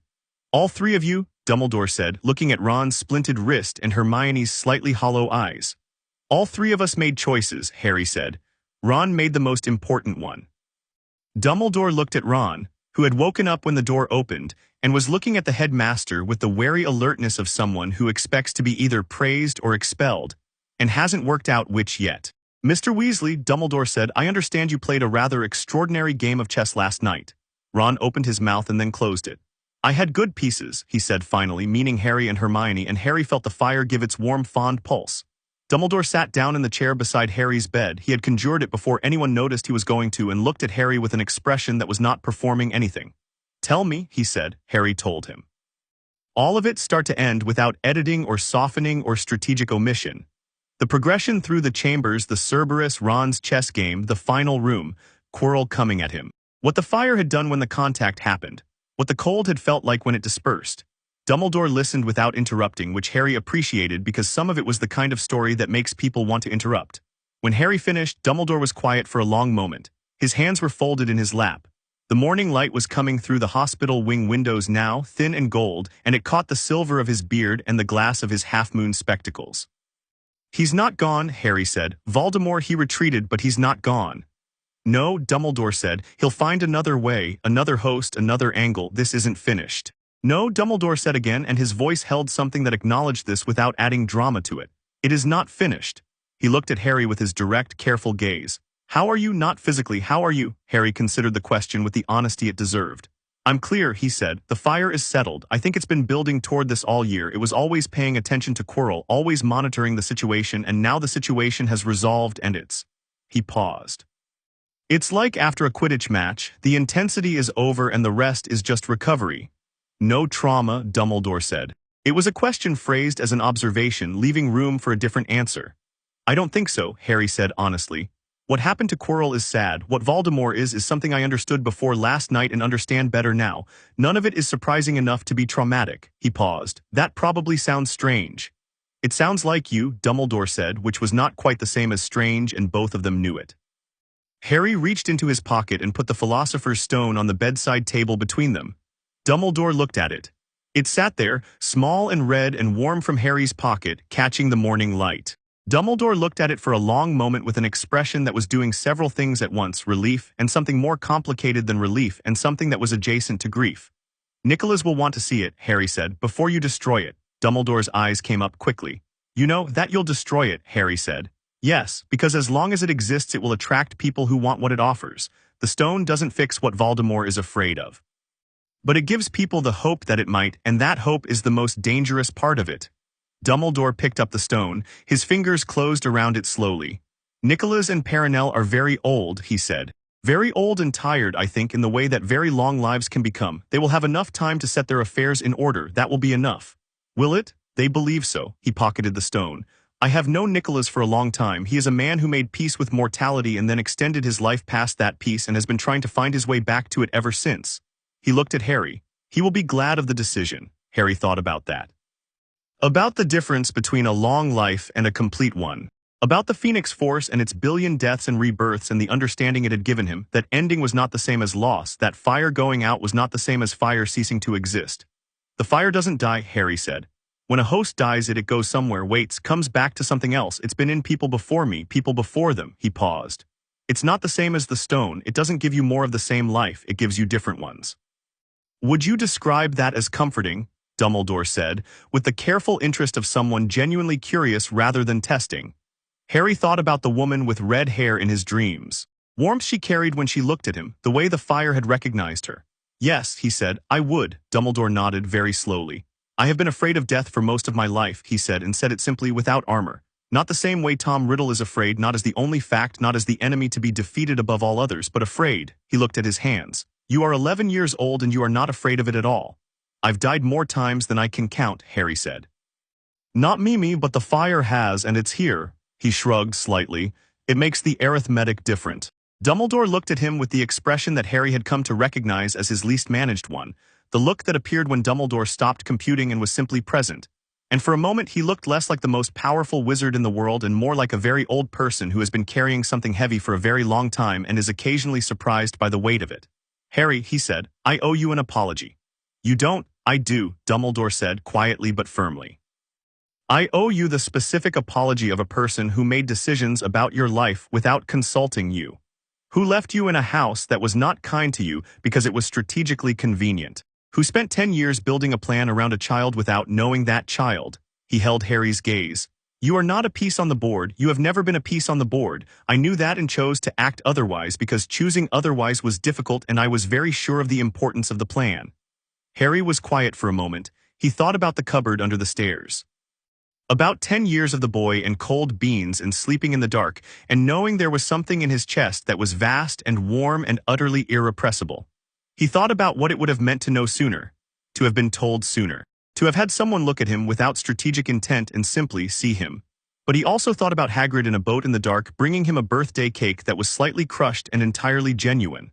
About Flitwick's delighted squeak and McGonagall's careful warmth, and the way Ron had offered half a sandwich before knowing anything about who Harry was. I know why you did it, Harry said. Not because I'm forgiving it, I mean I'm still thinking about whether I'm forgiving it, but because I understand the logic. You thought the love was the protection. You thought keeping me with the Dursleys was keeping me safe. You didn't know what else was in me. No, Dumbledore said. I didn't, you know now. I know considerably more now, Dumbledore said, and the rueful quality in it was real. Enough to know that what I know is still a small portion of what there is to know. Harry looked at the window. The morning was properly underway now, the thin gold light becoming real light, the castle starting to make its morning sounds, corridors stirring, breakfast being prepared somewhere deep in the building, portraits beginning their daily observations.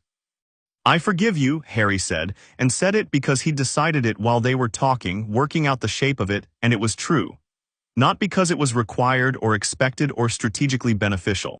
Just because it was true and he preferred true things to the alternatives. Not for the plan necessarily, for the intention behind it. He met Dumbledore's eyes. You were trying to protect something. You were wrong about the method. You're adjusting. He paused. That's enough. Dumbledore's expression did something that on a less composed man would have been called undone. It lasted 1 second and then it was managed again, but Harry had seen it. Thank you, Dumbledore said, and the words were small and absolutely genuine. Don't put me in a plan again without telling me, Harry said. I won't, Dumbledore said with the specificity of a promise. They sat in the morning light with the stone in Dumbledore's pocket, and Ron snoring across the ward and the breakfast smells drifting up from below. And it was, Harry thought, the most honest conversation he had ever had with an adult. And it felt like the beginning of what honest conversations with Dumbledore would be from now on.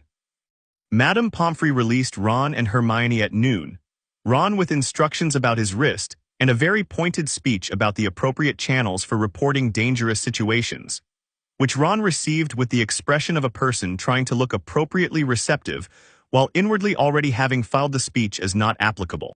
Hermione received hers as a second speech about self-preservation as a value rather than an obstacle, which she also received with every indication of agreement, and which Harry suspected she was simultaneously composing a thoughtful counterargument to in her head.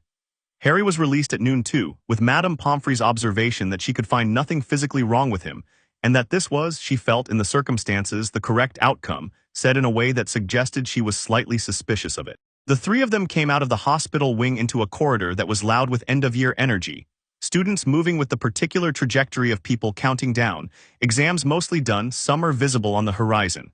Harry felt the castle around him with the specific warmth he developed for it over the year, its stone and its portraits and its moving stairs and its thousand-year memory of the people who had walked through it. Food, Ron said with great feeling. Lunch isn't for another hour, Hermione said. I haven't eaten since before we went through the trapdoor. Neither have I, and I'm not. You're also not, Ron, Harry said. Hermione looked at him, then at Ron. Then she sighed in the way she sighed when she was conceding something she'd already decided to concede and was preserving her dignity through the form of reluctance. There might be something in my bag, she said. There was a significant amount of something in her bag. She distributed it with the practiced efficiency of someone who has packed emergency provisions into school bags since age 7 and considers it simply common sense. And the three of them sat in a window embrasure on the 4th floor and ate and watched students pass below and said very little for a while.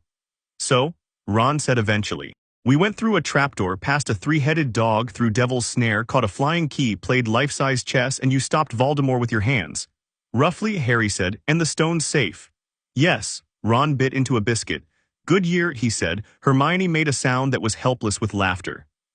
Harry looked at them both, Ron with his splinted wrist and his complete, guileless satisfaction, Hermione with her laugh finally escaping the controls she usually kept it under, and felt the fire move through his chest with a warmth so specific and complete it was almost painful. Ron, Harry said, what you did with the chess, that was real bravery. Not the dramatic kind, the thought-through kind, the kind where you understood exactly what was going to happen and you did it anyway. Ron looked at him. He went slightly pink, the Weasley pink that was honest rather than embarrassed. I'm good at chess, he said, deflecting. You're very good at chess, Harry said, not allowing the deflection. And you knew what the Queen would do when she took you and you put yourself there anyway. That's not the same as being good at chess, that's something else. Ron was quiet for a moment. He looked at his splinted wrist. I knew you could do whatever needed doing down there, he said finally. I just needed to get you there. Yes, Harry said. That was the game. Yes, so it wasn't, Ron started again. It wasn't me being brave about something I was afraid of, it was me seeing clearly what the position needed. Those aren't different things, Hermione said quietly. Seeing clearly what's needed and doing it even when it costs you something, that's exactly what bravery is. Ron looked at her. He seemed to be deciding whether to argue and then decided not to. He took another biscuit instead, which was his version of agreement. They sat in the window until a group of third-years needed the embrasure and they moved on, going nowhere in particular with the easy directionlessness of people who have nowhere specific to be and are enjoying it.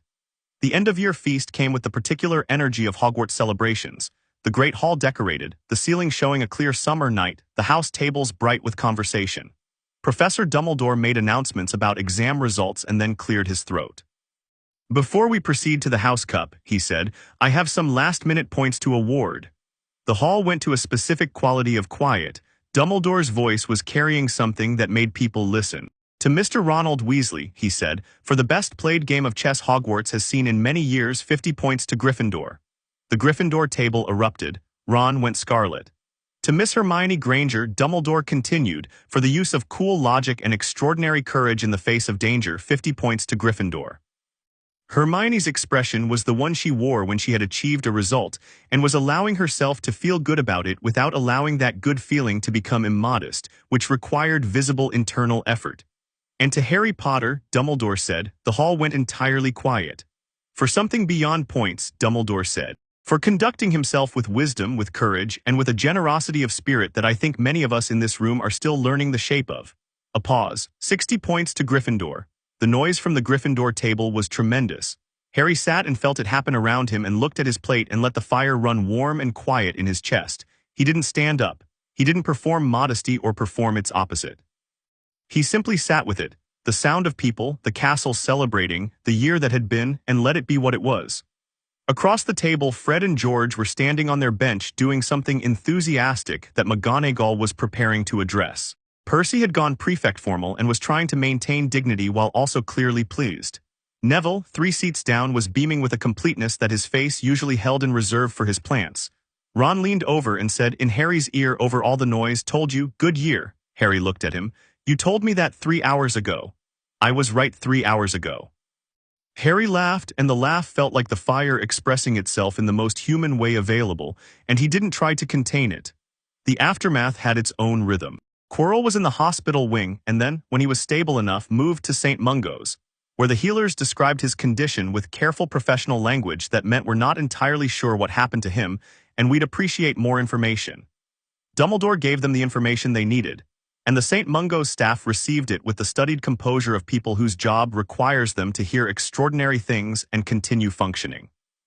Quirrell himself was expected to recover, largely.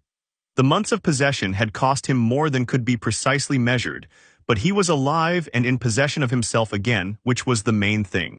Snape had said nothing directly to Harry about any of it. But 2 days after the feast, Harry passed him in the corridor near the potions classroom and Snape stopped, which was unusual because Snape did not stop in corridors as a rule, and said without preamble or build-up, "Your wound treatment observation in November was correct. The Dittany with the counteragent was more effective than the standard approach." Harry looked at him. "Good," he said. "I don't require your approval," Snape said. "I know," Harry said. "I just meant good that it worked." Snape looked at him for a long moment with the expression that had been evolving all year, the one that had started as hatred and moved through suspicion and reluctant attention and landed somewhere Harry didn't have a fully accurate label for. Complicated, real. "Next year," Snape said, "I will be setting an additional reading list for students who have demonstrated sufficient aptitude to benefit from it." "I'd like that," Harry said. "It will be difficult." "Good," Harry said. Snape's eyes did something fast and controlled. Then he turned and walked away, robes moving in his characteristic manner, and Harry watched him go and thought, "You're protecting something even now. More than one thing, more than you'll say, more than anyone gets to know. That's fine." He understood Snape's architecture better now than he had in September. Not fully, he suspected Snape's full architecture would take years to understand, but better. He went to pack. The train home ran through country that was brilliantly, extravagantly green in the June light, the kind of green that English countryside achieves in early summer and holds only briefly before going slightly yellow. Harry sat at the window and watched it go by and felt the year travel through his memory in the same way, fast and vivid and leaving clarity in its wake. Hermione had a book open on her lap but wasn't reading it. She kept looking out the window and then back at her lap and then out again. It was the version of her that was thinking, but not in the productive, structured way, the kind of thinking that needed space rather than paper.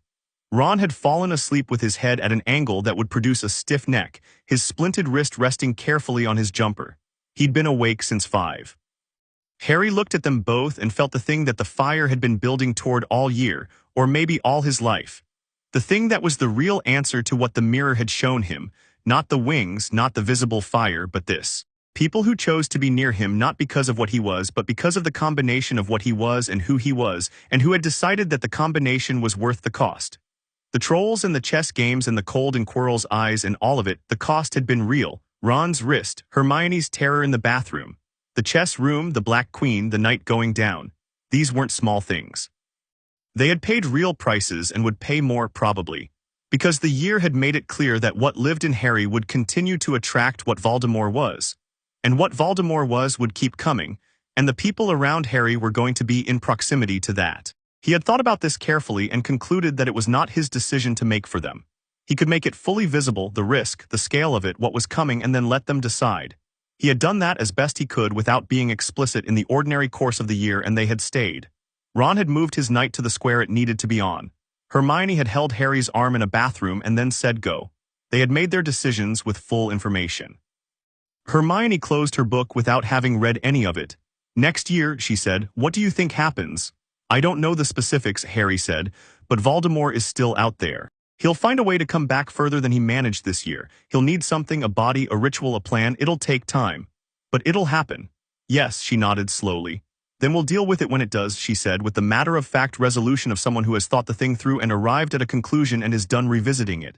"Yes," Harry said. "I'll read ahead," she said. "Defense against the dark arts, advanced charms, whatever seems most applicable." "I have a list," Harry said. She looked at him. "You have a list." "Since February," he said. She looked like she was trying to decide whether this was admirable or alarming and landing on both. "Send it to me over the summer." I will. She opened her book again, found the right page immediately, and began reading with the settled focus of someone who has resolved the large question and can return to the present one. Ron made a sound in his sleep that might have been chess notation. Harry looked out the window and let the fire run warm in his chest and thought about the summer privet drive, which he would endure, and the Weasleys, who had already extended an invitation through Ron that Harry intended to accept for as much of the summer as was possible, and the books he hadn't read yet, and the things he'd worked out over the year that were still incomplete, and the things he'd learned that had changed the shape of how he understood everything else. He thought about the woman with red hair. He'd dreamed of her again in the hospital wing, the same setting, the same love with its own gravity. In this version she'd said something, not many words, just his name, and the way she said it was the way you say a name when it's a person rather than a label. Harry, not the boy, Harry, specific and known and entirely itself. He thought about Dumbledore's apology and his own forgiveness, and what it would mean to build something new on that foundation.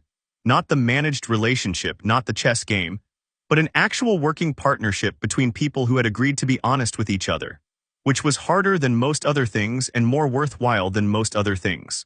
He thought about Voldemort, who was somewhere cold and diminished and furious, and about what was coming because of what Voldemort was, but he thought about it the way the fire considered it, with patience and clarity and no particular fear. Fear required believing you might lose in a way that mattered. Harry had resources Voldemort couldn't comprehend and couldn't match. Not because the fire was more powerful than whatever dark power Voldemort had assembled, though it probably was, but because the fire was fundamentally oriented toward life, and Voldemort's power was fundamentally oriented away from it, and that was not an equal contest. You cannot extinguish something by making it afraid of burning. The fire had been burning since before the fear existed. The train curved through the countryside and London appeared on the horizon, grey and gold in the afternoon, enormous and indifferent, the ordinary world going about its ordinary business entirely unaware that a year had happened at a castle in Scotland that had changed the shape of things considerably. Harry pressed his fingers to his sternum gently. The fire pulsed back, steady and deep and warm. The same rhythm it had been in the cupboard under the stairs and the shack on the rock and the boat in the dark and the platform and the feast and the storm and all of it. The same fire, his fire, the oldest one. He felt the castle receding behind him and found that it didn't feel like leaving. It felt like an interval. The castle wasn't somewhere he was going away from. It was somewhere he had for the first time in his life that was his in the fullest sense of the word, not where he slept, not where he was stored. His, he would come back in September. He would walk through the barrier onto the platform and find the train and find his compartment and find the year ahead of him. And whatever was in that year, whatever Voldemort was building toward, whatever the fire would be called to do, whatever shape the danger took, he would meet it exactly as he was. Fully, without apology, without hiding, without fear. Ron woke up with a jerk and said, "Did I win?" "The chess?" Harry said. "Yes." Ron looked deeply satisfied despite the stiff neck. "Good," he said. "That's good." He stretched carefully with his good arm. "Are we nearly there?" "Getting close," Harry said. Ron looked out the window at London approaching. "Next year I want the top bunk," he said, which was a non sequitur that Harry understood to be Ron's way of saying I want to come back and I want things to be the way they are without being the kind of person who says things that directly. "You can have the top bunk," Harry said, "and I want to be on the Quidditch team." "Try out." "Fred says I'm not fast enough." "Fred has been telling you you're not good enough at things since you were old enough to be compared to Fred," Harry said. "That's different information from whether you're actually good enough." Ron looked at him. "You know," he said, "you're very intense." "Yes, you've said." "I was going to say decent," Ron said, and the word came out with a simplicity that made it mean considerably more than it usually did. "Like you're a good person." Harry looked at him. The fire in his chest gave a slow, warm pulse that was not approval or validation, but something more personal, the warmth of being seen correctly, of being called what you are rather than what people need you to be. "Thanks, Ron," he said. "Yeah," Ron said. He picked up a chocolate frog from Hermione's bag without asking, and she reached over and took half of it without looking up from her book. And the three of them sat in the warm compartment as London came up gold and grey around the train, and the ordinary world resumed its ordinary dimensions, and Harry Potter, 11 years old, carrying the oldest fire in the universe in his chest, watched it arrive with steady green eyes and something that had lived in a cupboard under a staircase for 10 years and had never quite managed to be extinguished, no matter how many ways the world had tried. He thought, "I know what I am now." The fire said, in the way it had of speaking without words, in warmth and certainty and the deep resonant note that was older than any language, "Yes, and you're only just beginning." The train came into King's Cross and the platform appeared busy and loud and entirely itself, and Harry stood up and gathered his things and settled Hedwig's cage on his arm and stepped out into the noise and the crowd and the ordinary miraculous world, and he burned quietly without apology all the way through.